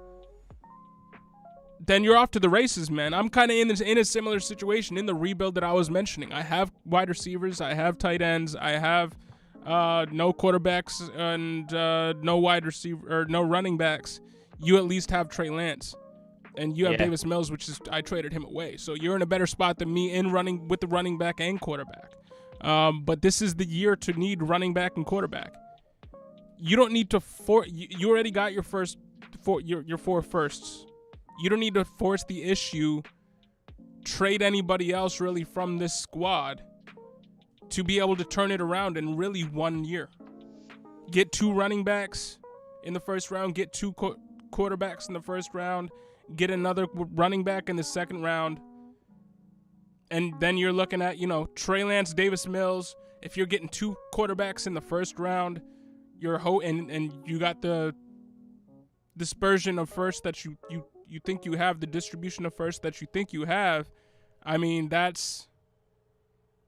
you have a shot at Bijan, but then you also have a shot at C.J. Stroud, Bryce Young, Will Levis. Late 23 first, you have a shot at Will Levis and somebody else who rises to the occasion in this year's college ranks. So, yeah, man, like I think you're primed for 2023 success. If you're rolling into 2023 with Trey Lance, one of those top quarterbacks from this year, Jamar Chase, Jalen Waddle, Jerry Jeudy, hopefully Treylon Burks by then has turned it around. George Pickens will have had a season under his belt and maybe supplanted Chase Claypool by that point in time, and Kenny Pickett to the moon, right? Christian Watson 1 year in, Nico Collins year 3, Kyle Pitts year 3, and then you could have Sean Tucker and Jahmyr Gibbs and Tank Bigsby. Cool. And then Benjamin, Trey Sermon, Keyshawn Vaughn, and Jordan Mason, and that makes it a lot more palatable, and you can win moving forward with that roster. So yeah, it's only gonna take a year. This year's gonna be rough. If you get Bijan, that absolutely accelerates it, but there are other running back prospects in this draft class that even if you miss out on Bijan, it's not going from Brees to Ken Walker. The fall off isn't that. This might be a draft where, we look back and it's more like the Jonathan Taylor, Cam Akers, J.K. Dobbins, CEH draft, where, there might be one person who doesn't fulfill expectations, but there's, 5 guys that have RB2, high-end RB2 variability as soon as year 2. Viability. Sorry. I would see if you can, screw it, man. Does anybody want MVS for a 3rd round pick? Yeah, you can try to do that before the season starts. Does anybody want MVS, like the Mahomes, maybe the Mahomes person, or just anybody who could use a little bit of receiver depth? Or maybe a 24 second.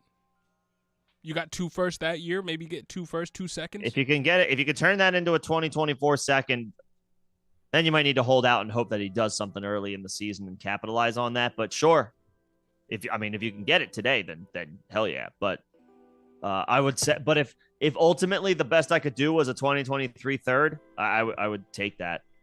And when you're talking to guys and you're trying to dangle Marquez Valdes-Scantling, talk about he's the highest paid wide receiver that they brought in this offseason. Talk about that. He's going to be there, probably for 2 seasons at least, if not 3. And Juju's, on a 1-year deal. Mention those things. Talk about Sky Moore has struggled. Talk about all that. You market these players that you have on the block when you're having these discussions with them. Like MVS is very clearly nowhere close to Tyreek Hill's talent level, but he kind of fits the role as far as the downfield threat. Like that's the talking point that you can use. Yep. But his RAS is terrible. So take a shot, Nemo. Yeah. And no, his RAS isn't bad. I'm just doing that saying that because Nemo threw that in there. Everyone said, RAS, take a shot. What's going on, AB? Jason, what's happening? What's going on, guys? Which side do you like better? 10-team, 1 QB, Keenan Allen, 2024 early 2nd and 2023 early 3rd versus 2023 mid to early 1st and 2024 early 3rd. Well, I want Keenan if I'm contending, but anything else, I'll take the first round. And in a 10-team, I feel like most people are contending. Yeah. So, unless you're in a full rebuild, I want the Keenan Allen side too. Yeah. Like the 23 first is always going to be enticing, but yeah, give me the Keenan Allen side and I'll take a shot. I will take a shot at a championship over a shot at the 2023 first round pick every single time. Because at the end of the day, that's what it's all about. And yeah, in 10-team, the talent pool's squeezed a little bit more. So you probably have a good squad. And you're still getting some draft capital anyway. Yeah.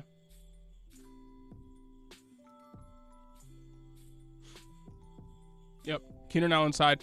JXC cross country, man. What's happening? Thoughts on start 2 PPR. Waddle, Higgins, Deontay, Bateman. Well, Higgins for sure. Higgins is a lock. And then honestly, Waddle's dealing with an injury, man. Bateman? The Ravens are playing the Jets. The Steelers are playing. Who are the Steelers playing week 1? The only thing with I kind of want to see what this offense looks like for the Steelers before I just say start Bateman. Deontay's a start when I have Bateman also there, where I know Bateman is at least going to be, he's going to be targeted by one of the best quarterbacks in the game at specifically throwing in the red zone, not just throwing. Yeah. And I know Deontay is going to be the number 1, but we don't know the quarterback situation. It could be ugly for the first week. We don't know. I think it's going to be Trubisky. I think it's going to be Trubisky. He played the most. But it's going to be ugly. Yeah. So I think I would go Bateman week 1. I mean, Higgins the quarterback argument certainly favors Bateman. They're on the road playing or they're at home playing the Jets. They won't need Bateman, but I think they're gonna want to showcase their new number 1. They're not. The Steelers are on the road against Cincinnati. There could be some sneaky fireworks in that game. Man, the NFL did the Bengals dirty. They get a 10 a.m. start a 1 p.m. start after a Super Bowl appearance. Can't give them at least a 4:25 game against a team like Pittsburgh. Come on, NFL. I digress. Higgins for sure, and then it's your choice between Deontay and Bateman. Ooh. I tend to think the safe bet is Deontay, but the high upside bet is Bateman. I kind of like the correlation. They're playing each other in the same game. Deontay. Ooh, yeah. Let's put it this way. If one team gets ahead, the other team is going to have to rely on their other guy. That's I know that, or the guy on the other side of the field. There's some correlation between those two playing each other. I feel like there's an opportunity for more fireworks in that Bengals-Steelers game than I do the Ravens and the Jets. I think the Ravens pummel them. Deontay's got the shoulder injury that he suffered in the last preseason game. Apparently he's fine, so obviously let's monitor that. But apparently he's fine. He would have been able to go back into the game if it was a regular season game. These are all the reports that we're hearing, right? It was nothing serious, just precautionary that they pulled him out of the game, the preseason game. Keep an eye on that. I think out of respect for the year that Deontay had last year for just week 1, I think I would give a slight nod to Deontay over Bateman. But for the rest of the season, I like Bateman. I think for week 1, though, I would say Deontay. I think I would, especially because you have Higgins and they play each other. So if one's popping off, that increases the chances for the other one too as well. Yeah, that's true. Yeah, I mean it's just not Waddle is really what we're saying. Higgins for sure. Yeah, and then one of Deontay and Bateman, not Waddle. The Dolphins seem to be optimistic that he's going to be okay to start the season, but there's been reports that have been trickling out recently that Waddle's been dealing with an injury. He was seen walking with a limp a couple days ago at practice. I don't know what that's all about. I like Waddle. I admittedly am a little more intrigued and optimistic about the Dolphins offense than John is. But Waddle officially gives me some pause to start the season. I need to see him out there looking healthy before I plug him in. The recent vibes have not been kind. I hope he's fine, but he might be dealing with an injury that feels like it's flying under the radar a little bit right now. Yeah. So, yeah, I would go Higgins and Deontay. And he says, totally forgot, but Sutton is an option too if that changes anything. Well, that does, but not for, I don't know if that changes anything for week 1. I think that, you got a great wide receiver situation. And I think Higgins is basically an auto start when you have him. But Higgins between Deontay, Bateman, and Sutton, I think you're going to have a choice weekly. Yeah, that's maybe if you're weak at any other position, maybe see if you can move from a position of strength to a position of weakness. Maybe move Sutton, because I don't think you really need him if you're choosing to start 2. If right, do you need Sutton on this roster if you're only starting 2 and any one of these guys outside of Higgins, I would say look to move to improve. Maybe move Waddle. Maybe Waddle's the guy you move. Maybe try to move Waddle now before a potential chance of aggravating what we think might be an existing injury. Yeah.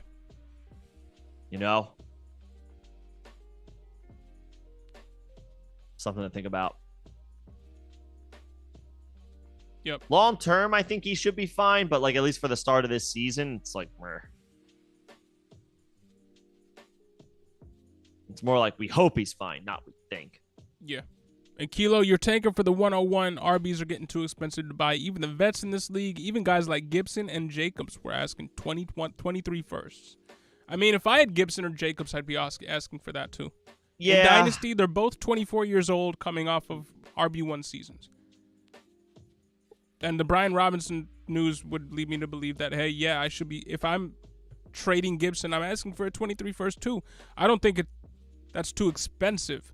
I just think with your situation, you're right to just wait until next year. When in 2023, you're going to be drafting 21 and 22-year-olds, and Gibson and Jacobs are going to be 25. That fits in better with your rebuild if you're patient. So I wouldn't be going to buy RBs right now. One running back with one of your firsts isn't gonna, with the running back core starting with Eno Benjamin isn't gonna put you over the top. So just be patient. Mm-hmm. Be patient, and in 2023 you should be able to get 3 solid guys. Yep. And then you have a shot at Bijan, generational. So there you go. He should be. Nemo with either or. CMC, Deonite. I like that. CMC, Deontay, or Debo and Jacobs. Which side in PPR Dynasty do you like more? I mean, CMC, Deontay. The McCaffrey and side. It's not even close. Yeah. Debo is better than Deontay. McCaffrey is a significantly better option than Jacobs, even though this is not a situation where I'm looking at the younger player. Jacobs is a year younger than McCaffrey. McCaffrey is, when healthy, a lot better, significantly better. Yeah. Debo is better than Deontay, but they were both wide receiver 1s last year. And yeah, itty bitty South City. Let us know, man. Let us know how that went. Let's know how it goes. Yeah, Tuesday stream. Let us know. We do have to cut that one short. Yeah. But come in early, and we'll be there. So let us know how that goes. If not, hit us up in the Discord.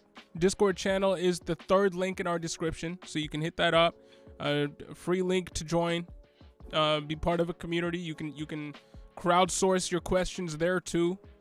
Right now, we just have just about 30 people that you can, ask your trade questions, your roster move situations, questions arising from that too.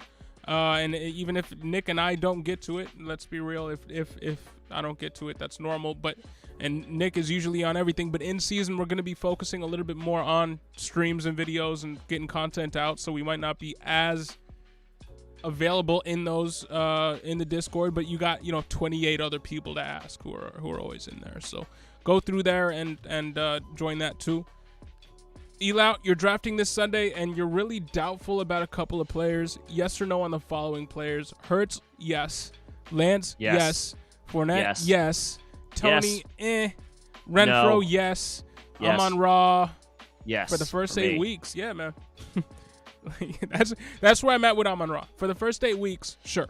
As soon as Jameson Williams comes back into play, might get a little bit more dicey. We might be looking at an anti-2021 season from Amon-Ra St. Brown, where he popped off when nobody was there in 2021. But in 2022, it might be like he starts off hot, and then once Jameson Williams comes to town, it's a little bit rougher sledding on a week-to-week basis. But he still should still be a fixture of the offense. I'm on everybody except Tony right now. That the caveat there with Amon-Ra as it pertains to Jameson is the Lions need to have a good reason to put Jameson out there this year, i.e., they need to win games. They won 3 last year. We expect them to be better because that's just naturally how we look at teams that were at the bottom of the barrel last year, and then they add, pieces high in the draft and whatnot. We naturally expect some progression, right? Yep. We naturally expect them to take a step forward. Could be a small step forward, but a step forward nonetheless. That being said, Jameson tore his ACL in January. He's on the PUP list. He's already guaranteed to be out for the first 4 games. He has spent this entire offseason and preseason rehabbing, not doing football activities. Surely that's going to ramp up probably as we get into September and October and he moves further and further away from the injury. That being said, how many were the Lions like 0-8 last year before they got their first win? Yeah. Yep. Like, we can't sit here and say definitively they won't start off 2-6, 1-7, 2-7, 3 and whatever. If they are very clearly like we're out of it before Thanksgiving, then Amon-Ra gets a huge boost in my opinion, because there's going to be less incentive for them to rush Jameson Williams back on the field. I'll just say that about Amon-Ra. And in that regard, that makes me more in on him because I'm not putting stock in the Lions winning games in 2022. Because when could you ever, no offense to the Lions fans out there, when can you ever put stock in the Lions winning games? They seem to be on a forward-thinking trajectory for what feels like the first time that I've ever cared about the NFL. No offense to Matthew Stafford. That wasn't his fault. That was still while they were just moving along, not really knowing what they were doing. They feel like they have a path, but we're still on the beginning stages of that path. So that's the only thing with JMO. I would love to see him on the field this year, but I will say that one caveat. There is enough concern that I have about the Lions in the actual win-loss column that would make me pause, because if they're 3-8-1 or something like that, with 7 games to go, they might come up with some other random injury. Oh, we got to hold him out for the rest of the year. Right? Yeah. We've seen that song and dance before. So I'm actually a pretty firm yes on Amon-Ra in that regard. Plus, I just think he's a good player. Yeah, I'm a believer of his now at this point, and I think people are sleeping a little bit on the potential of Jared Goff. So for 2022, so yeah, I'm pretty firmly in on Amon-Ra as well.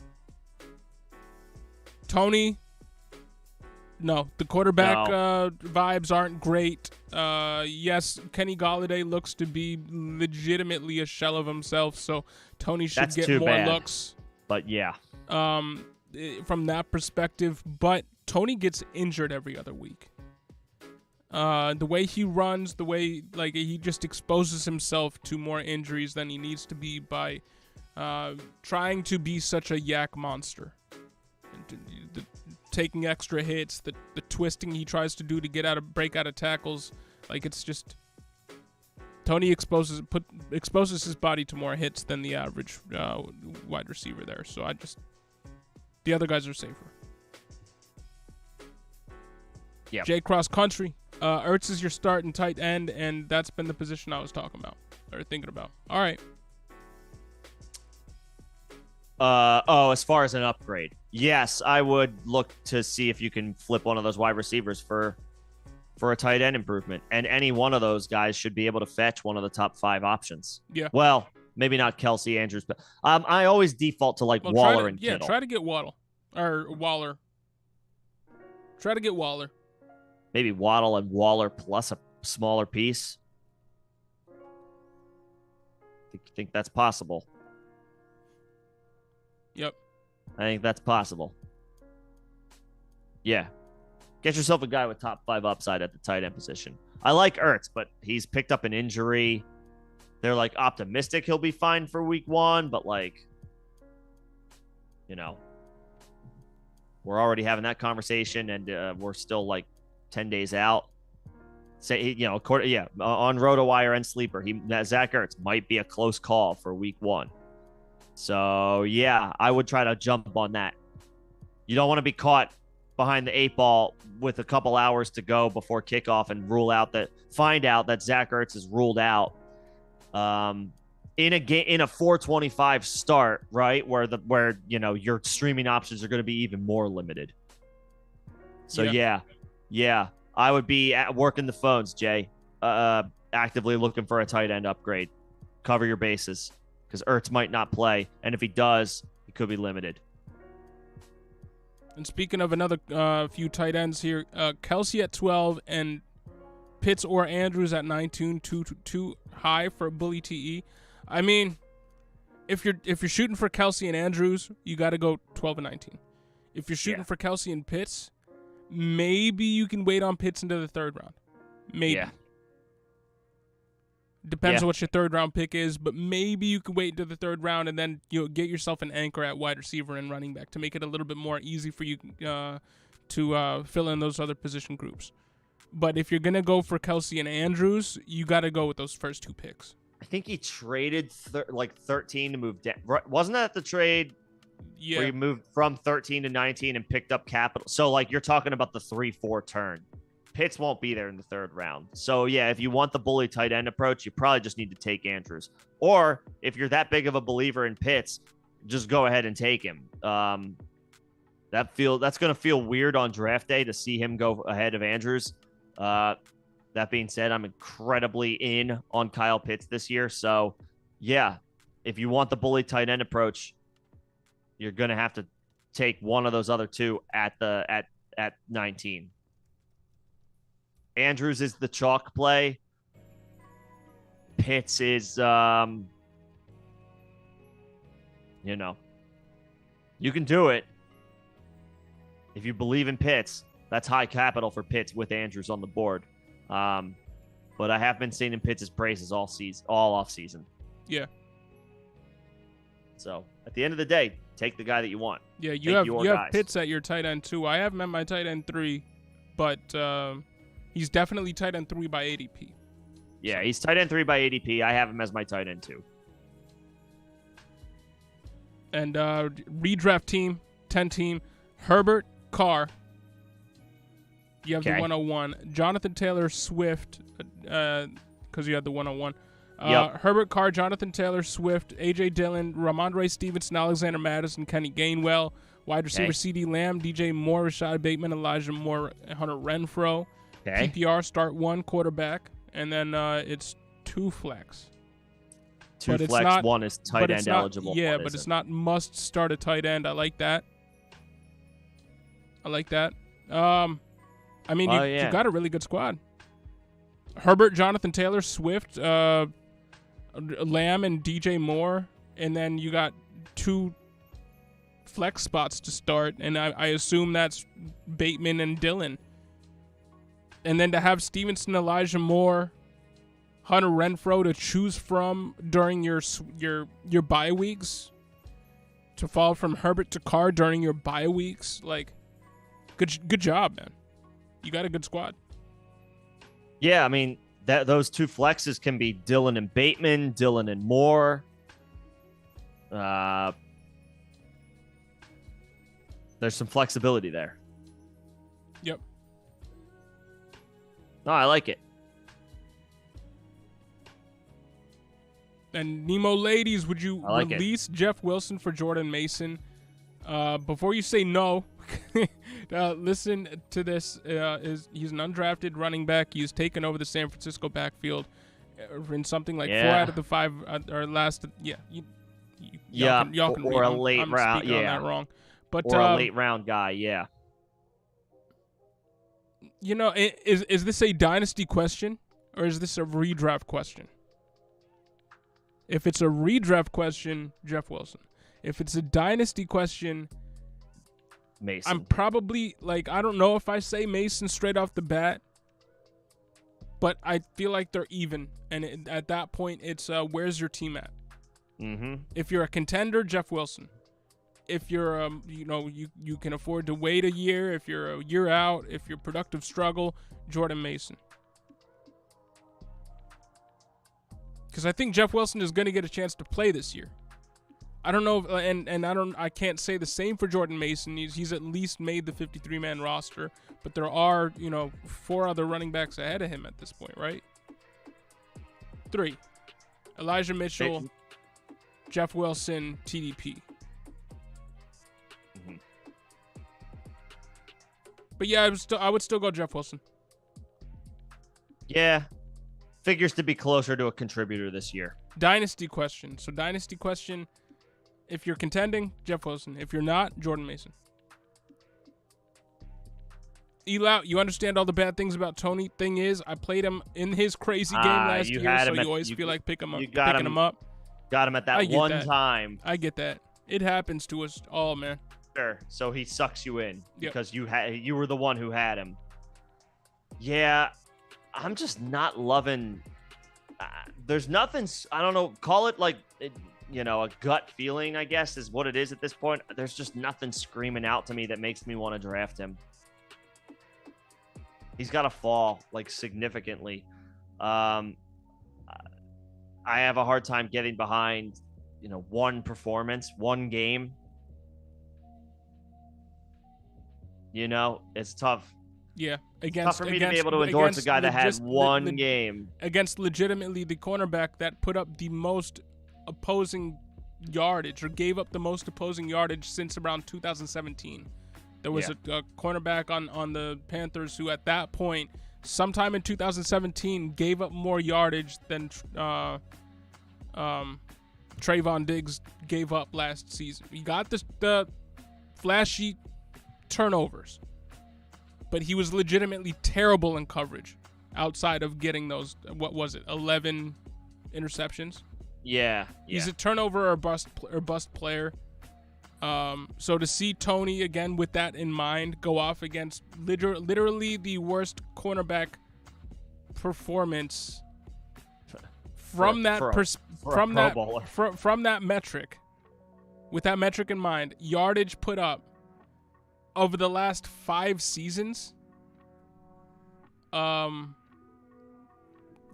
gotta caveat any Kadarius Toney point with that. His one game where he put up, I think it was 10 receptions, 130 something yards, and no touchdowns. But what's the issue with Trayvon Diggs? Gave up a ton of yardage. What did he do in that game? Gave up a ton of yardage. Who was the only wide receiver available? Kadarius Toney. To me, Kadarius is a sell. Pretty much wherever I am. Yep. Kilo, thanks for stopping in, man. We'll see you.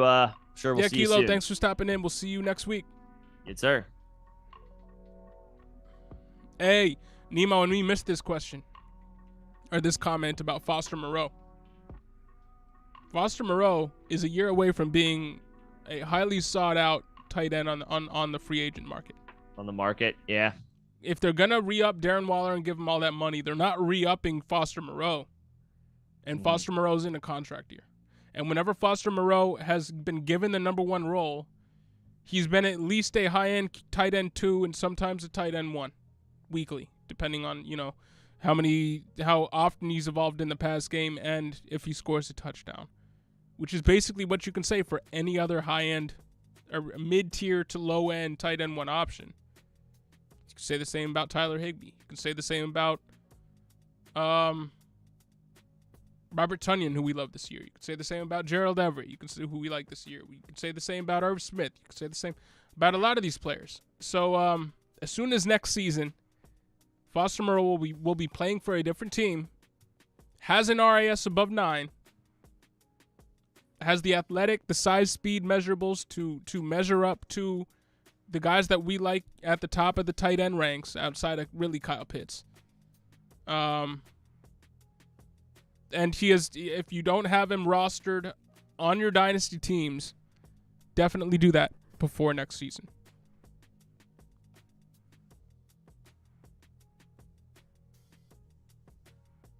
Yeah.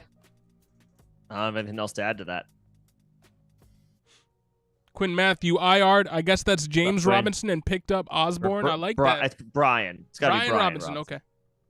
Yeah, man. I love Osborne this year. I think he's going to be Osborne's going to be on redraft rosters throughout the season by week 4 or 5, I would say. Yeah.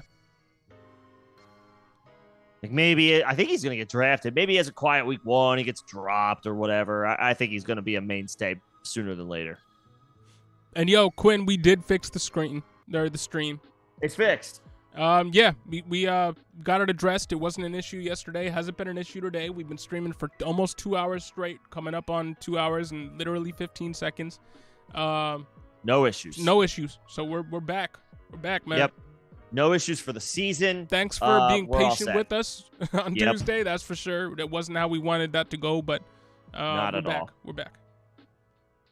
Not at all. Quarterback Films, what's happening, man? Good to have you in here. In redraft, A.J. Dillon seems like a hard start in any week. He's the second-string running back with an MVP at quarterback. Well, I know Nick has a few things to say about that comment. Yeah. I don't think he's a hard start at all. I think he's a guy that you can fire up in your flex week 1. And I think this Green Bay offense is going to run through the running backs this year. Aaron Rodgers, MVP. Can't take that away from him. He's done it like 4 times. He's one of the best to ever do it. That Packers wide receiver core leaves a lot to be desired. That doesn't have anything to do with Aaron Rodgers. It has everything to do with the fact that the Packers are kind of throwing 3 sheets to the wind and saying, screw it, let's see what happens. As far as the depth that they have there. I mean, when your wide receiver depth chart boasts Alan Lazard, Sammy Watkins, Christian Watson, who has like barely practiced this offseason, and Romeo Doubs, who's an interesting player they drafted in the 4th round. He's outperforming his draft position so far, but he's still a 4th round rookie. I mean, when that's where you're going to battle with for the season, and you look in the background or the backfield and you have Aaron Jones and A.J. Dillon to work with, both of those dudes are going to get volume. I think Aaron Jones is going to do it at the form as like a hybrid pass catching running back, more so than he has in seasons past. Dillon can catch the ball as well, but he is going to be the thumper. He's going to be the first and second down bruiser, the get out of my way type of runner that he's proven he very much can be and is up in Green Bay. And we're going to have to wait a little while, but when it gets cold up in Lambeau, I love saying this. I love bringing this narrative up because it's absolutely true. When it's week 11 and week 12, and those temperatures are starting to dip into the 40s and the 30s up in Lambeau Field, and they got a night game, and it's starting to feel like 20 degrees, and that wind chill's starting to kick in, and it's cold, and people don't want to be out there, and you got to go tackle a bruiser like A.J. Dillon. Poof, I wouldn't want to be that defense. It doesn't. I wouldn't want to be that defender. Even like it's not even just the bruiser aspect of his game. It's any running back playing in potential snow games. Look at what happened to LaShawn McCoy, who is a great back in his own right, but whenever he played in a snow game, he had 5 touchdowns. He wasn't a bruiser, but he was slippery enough to make it so that he didn't really need to be even in the snow. Now A.J. Dillon, different kind of back, but he's nimble himself. Like he's an athlete. The guy's just good at pretty much everything running back. So yeah, I mean, I just because he is the number 2 on the team does not mean that he should be off of your fantasy radar for 2022. Yeah. He should be firmly on it. He deserves his current ADP right now. He will be great this season. The thinking as far as the cold is that it's just it hurts more to tackle in the cold, and when you're a bigger body, it hurts even more. Yes. That's the thought process there. Yep. Shady excelled in those situations because he was already slippery as hell. Oh no, I wasn't disagreeing with you. I was agreeing with you. It's just it isn't even just that. It's just any running back in snow games has the potential for snow games. Yeah, the running backs get a big boost. Dillon led the backfield in carries last year. Not touches, but carries. Now, yes, Aaron Jones missed a couple of games, but it still happened. Dillon led the Packers backfield in carries with a Aaron Jones where he played most of the season. I think he missed like 2 games, maybe 3. The point is he played 13 or 14. It's not like he only played 8. Aaron Jones played 13, 14 games, and A.J. Dillon was the one who led the backfield in carries. I think that happens again. So, well if you can get him in the 6th round, take him. Take him. I like him over a lot of teams' actual starters.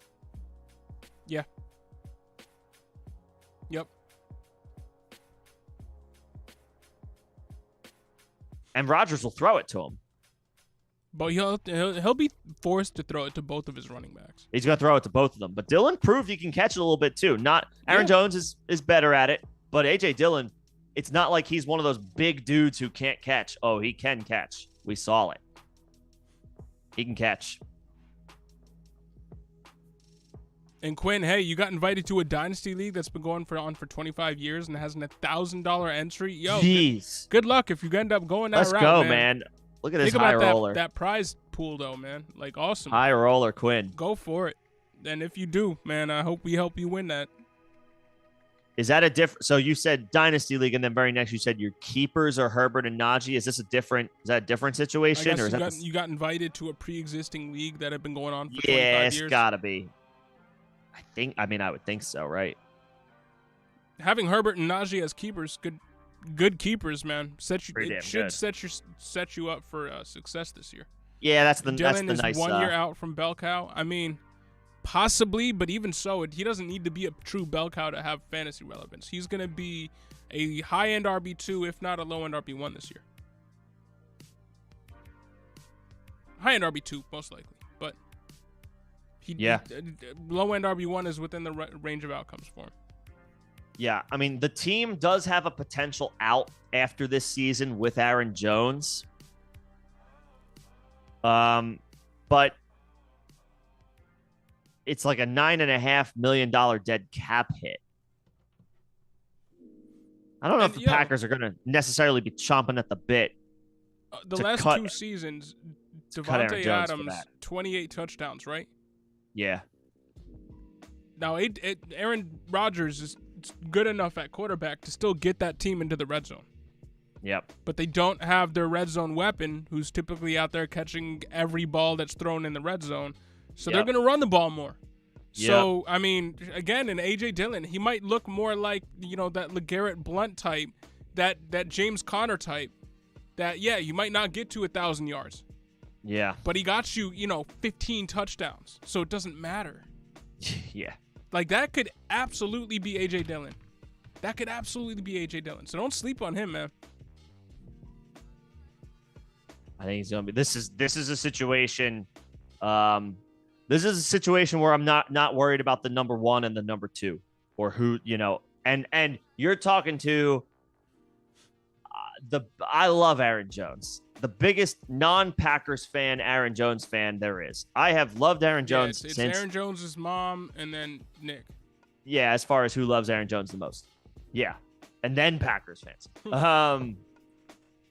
I've always been a big Aaron Jones guy, and I thought the A.J. Dillon draft pick was weird when they made it in the 2nd round. I was with everybody else. I was like, what in the world are they doing? It seemed like another Rashad Penny situation.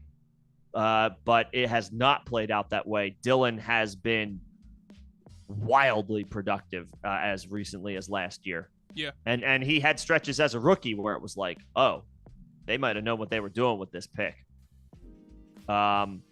This is one of the few scenarios. It's kind of like not the same, certainly not the same, but just like to try to throw some form of comparison out there. It's kind of like drafting T. Higgins. Yes, he's his team's wide receiver too, but there are multiple good wide receiver 1s where I prefer Higgins. Apples and oranges, because you start more receivers on a per play basis than you do running backs, or you put more receivers on the field on a per play basis than running backs. But just saying, there are certain scenarios where it's like, I don't care if he's the backup. he's going to get plenty of work where I'm like, yeah, I'll throw him in the flex with a healthy Aaron Jones. Yep. And just a comment before we go over Quinn Matt's comments here. And we're going to be here to help you with that, man. Absolutely. But and no need for a tip, man. We're just happy to have you along for the ride and with the chance to help you win that. You know what I mean? But Quarterback Films, thanks for answering, guys. Just want to combat one thing and say it's hard to take a second string over a team's regular starter. That's what I'm saying. Sure. The issue is with that line of thinking is you're never asked to take A.J. Dillon over Aaron Jones. Aaron Jones is going in the second round. A.J. Dillon's going in the 5th, 6th round. So, I mean, okay, yeah. You're never asked to compete. I don't think he's talking about Aaron Jones. Or take a team's regular start. You're not, like, they're not. The value's still there. I don't think he's talking about Aaron Jones. I think he just means like another team's actual number one. Got you. Okay, all right. I think that's what he's talking about. I got you there. My bad. And QBF, that's what I'm gonna call you. Feel free if I'm incorrect on that one, but I think that's what you mean. Like if there's a J.K. Dobbins, a Josh Jacobs, an Elijah Mitchell, and Antonio Gibson, it's hard to take your line of thinking is it's hard to take A.J. Dillon over those guys because those guys are actual starters. I see your point. This is a scenario where I feel like the Packers are going to run through their running backs this year, given the lack of options that they have at the wide receiver position. And Aaron Rodgers is good enough to be like an elite facilitator. I almost feel like I'm doing him a disservice by calling him that. But like Aaron Rodgers is going to use what he trusts. And on this Green Bay offense, what I think is going to happen and what he trusts the most are going to be those two running backs. I think A.J. Dillon has a hyper, like he's almost like a super number 2 in that he's not your traditional backup. He's not your traditional number 2 running back. I would take him over Josh Jacobs. I would take him over Elijah Mitchell. I would take him over J.K. Dobbins. I would take him over Antonio Gibson. I almost always advocate, yeah, of course, you want a team's number 1 option. This is one of those scenarios where it's like, I'm willing to pivot. Yeah, I mean, James Conner last year behind, what was it, 16 touchdowns? RB5. But he was technically the team's number 2 for 10 of those games, 12 of those games. Yeah, but you were drafted. You were at the end of the year. You felt comfortable drafting him over Antonio Gibson, Alvin Kamara. He was better than Leonard Fournette for the majority of the year. Not Derrick Henry, but he was better than Aaron Jones. So based off of that, the touchdowns that he was getting, and A.J. Dillon could have some of that touchdown upside. So again, it's situational. Normally, you wouldn't want a team's number 2 over another team's RB1, but with A.J. Dillon specifically, you might. You want that guy. Yeah. I want that guy. And Nemo's starting roster: Mahomes, CEH, Swift, A.J. Brown, DJ Moore, Kyle Pitts, and a rotation of Elijah Moore, Tyler Boyd, and Wan'Dale Robinson. Here he's going to be the slot guy. Yeah, he might be. That's a good starting roster, man. He might be. Mahomes, Swift, Brown, and Moore we like. Pitts, obviously. Having Elijah Moore as a swing guy. I like that. Yeah. Yeah. I like that. Yeah, looks pretty good to me. And yo, Quinn, if we help you win that 10K, that would be pretty freaking dope. Yeah. Don't keep quiet about that. Dope. We want to know. Yeah.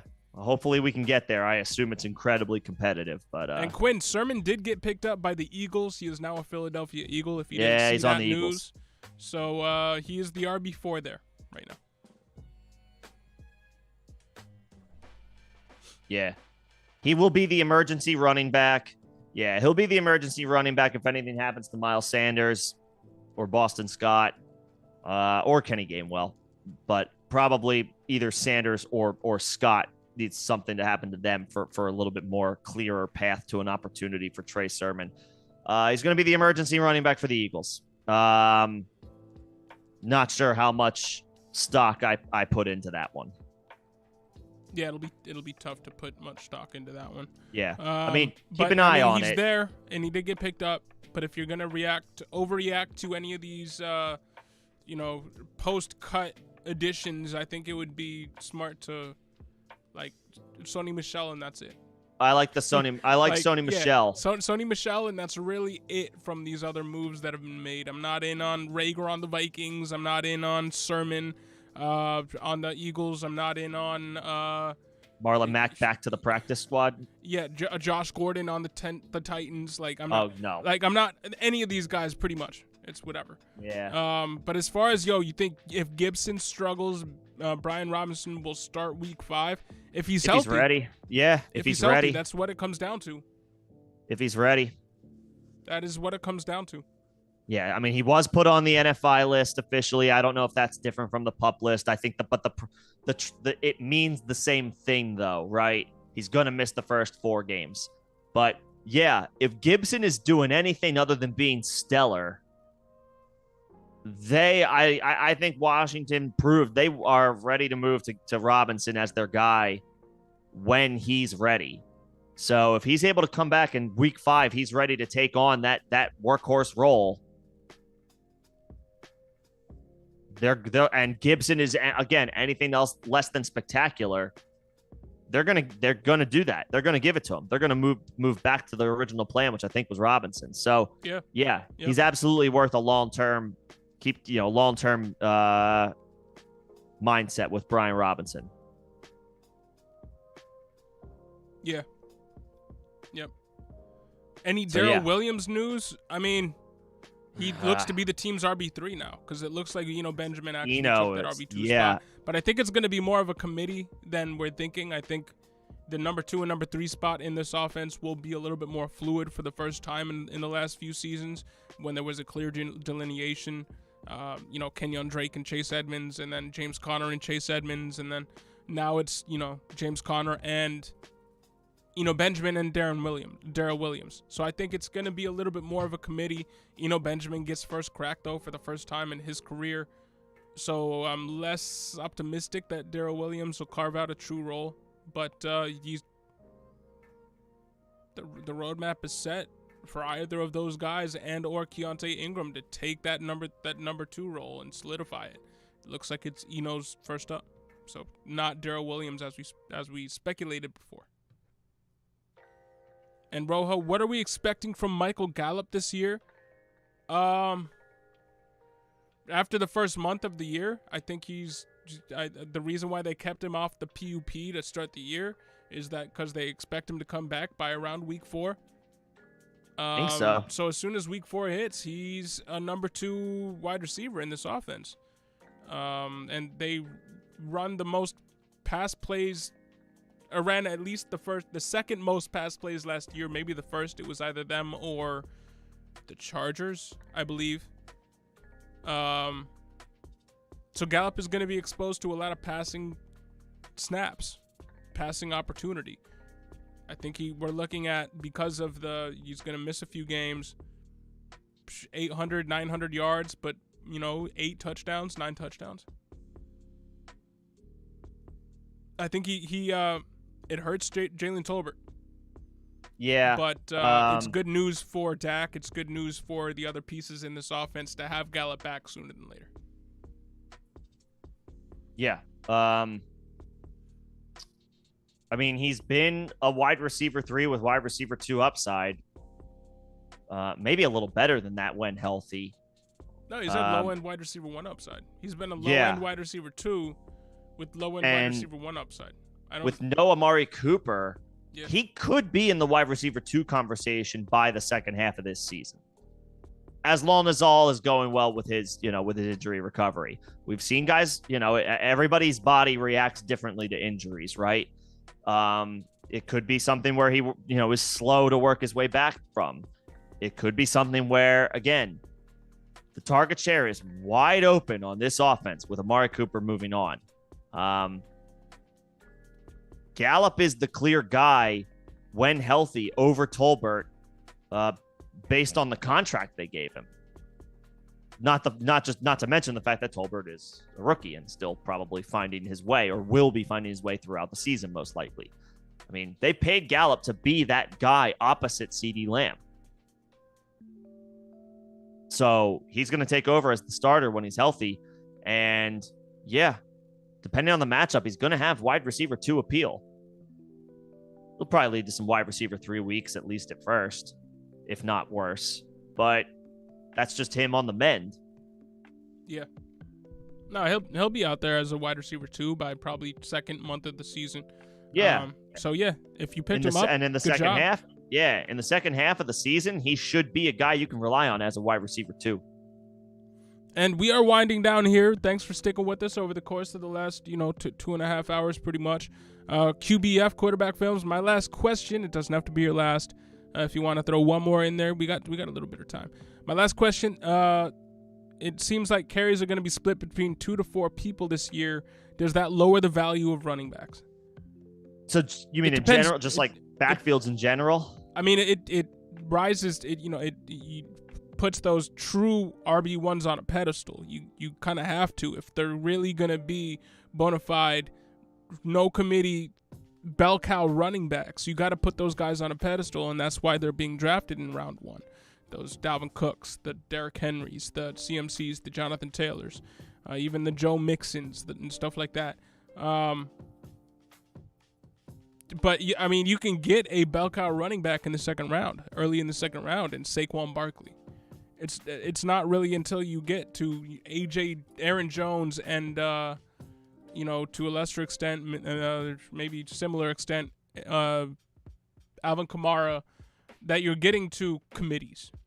James Robinson, maybe even Leonard Fournette with White there now. It depends how many people are in the committee. Obviously, you look at a team like the Eagles who do run 3 deep at running back, 3-way running back by committee, 3-way monster. All the values of those running backs are depressed by the nature of that. You look at committees with 2 guys, Damian Harris, Ramondre Stevenson, Antonio Gibson, Brian Robinson. Mm-hmm. Those guys, they have to deal with there's 2 guys in the backfield they got to deal with. One of the things that we've seen recently is Dameon Pierce looks to be a bell cow for that offense. So that's why we're advocating going and getting him in the 6th round, because he doesn't look like he has to compete with anybody in that offense, really, except for Rex Burkhead, who really doesn't present that much of an obstacle. In a vacuum, you look for guys that got the role all to themselves. Guys that don't, like Josh Jacobs this year, Antonio Gibson, they're falling. Does that mean they can't be RB1s? No. But you just got to be discerning with that. And yes, certain running backs with bell cow ability have to be, vaulted up a few tiers now. And certain running backs that have to deal with these committees have to be dropped down ADP. They just have. And they have. It's been reflected in underdog ADPs all offseason. So, yeah. The short answer is it does. Devalue them in those situations where you identify backfields where you feel like it's going to be a committee, and attack wide receiver. That's why it makes sense. Yeah, like let's say a 16-round redraft league, right? Get your anchor running back with your first 2 picks. Get at least one. If you can get 2, great. I do still like getting an anchor wide receiver as well. But yeah, rounds 3, rounds 4, rounds 5, rounds 6, rounds 7. I just named maybe 5 rounds, 6 rounds. Take 4 receivers. Yep. Take 5 receivers. Yep. And then, as you move into the middle, like the late middle-ish rounds, maybe you look for your quarterback. Then start looking for like some running back depth. The New England backs, Kareem Hunt, Chase Edmonds, the guys where, they're part of committees, but the cost is just lower than the guys going in the 4th and 5th rounds who are also in committees. Yep. My dog is crying at me. I might have to take it. Yep. I might have to take him out. He got sick a little earlier. Real quick then, really late. Hunter, good to have you in here. Mod status, you already know. Thoughts on the Najee Lisfranc injury? We did talk about it a little bit earlier. You can go back to when you saw the Lisfranc injury question on the screen, and it'll be right around there at that point. Timestamp it. The short. You want to talk about it a little bit then? I have concerns. We both have concerns, but the floor is yours because you did a really good job of explaining that situation earlier on. Just that, I mean, Liz Frank injuries are high probability of lingering around and high probability of re-injury. Yep. The Steelers have been cautious with Najee since he suffered the injury, and he hasn't really practiced. He certainly hasn't played in the preseason games. They cut Anthony McFarland, so like they did eliminate some depth. So they must feel okay about Najee coming into the season. That being said, this is the same injury, different severity, but same injury that derailed Derrick Henry's year last year. Crossing over with sports, this is the same injury that cost Kevin Durant a season in the NBA. Like, this is a weird injury that I don't like messing around with. I don't want to say I'm off Najee, but he's going as a late first-round pick. I would much prefer to get him in the middle of the second round at the earliest. He's probably not going to fall that far, which means at this point, I'm not going to have Najee rostered in any drafts that I do at this point. Plus the durability concerns coming off of what amounted to, including the playoffs last year, a 400-touch campaign. And durability is a severe issue historically with players who carried the ball or touched the ball 400 times in a season. Yeah. And I echo all those sentiments. So it is something to worry about. If you have Najee, go out and get Jaylen Warren if he's available to you. That handcuff might be a little bit more important in light of this injury. Looking like a smart investment, yeah. Yep. But hey, thanks everybody for chilling with us. 2.5 hours deep. We appreciate it. Appreciate all the mods, the newly minted mods out there. Thanks to everybody who is returning back to this channel after maybe an off season off. We appreciate you guys coming back and choosing us as your fantasy channel, or one of them. Really cool to see a couple of you guys back in here. And have a great weekend. Watch some college football. Enjoy the time off because the grind is coming. We're a week away from real NFL football, so keep that in mind. But enjoy all weekend. Really great chilling with y'all today. And we will see you next week for a shortened Tuesday night stream, but a Tuesday night stream nonetheless. Yes, sir. You already know. Enjoy the weekend, everybody. Have Peace, fun. Y'all. We'll see you next week.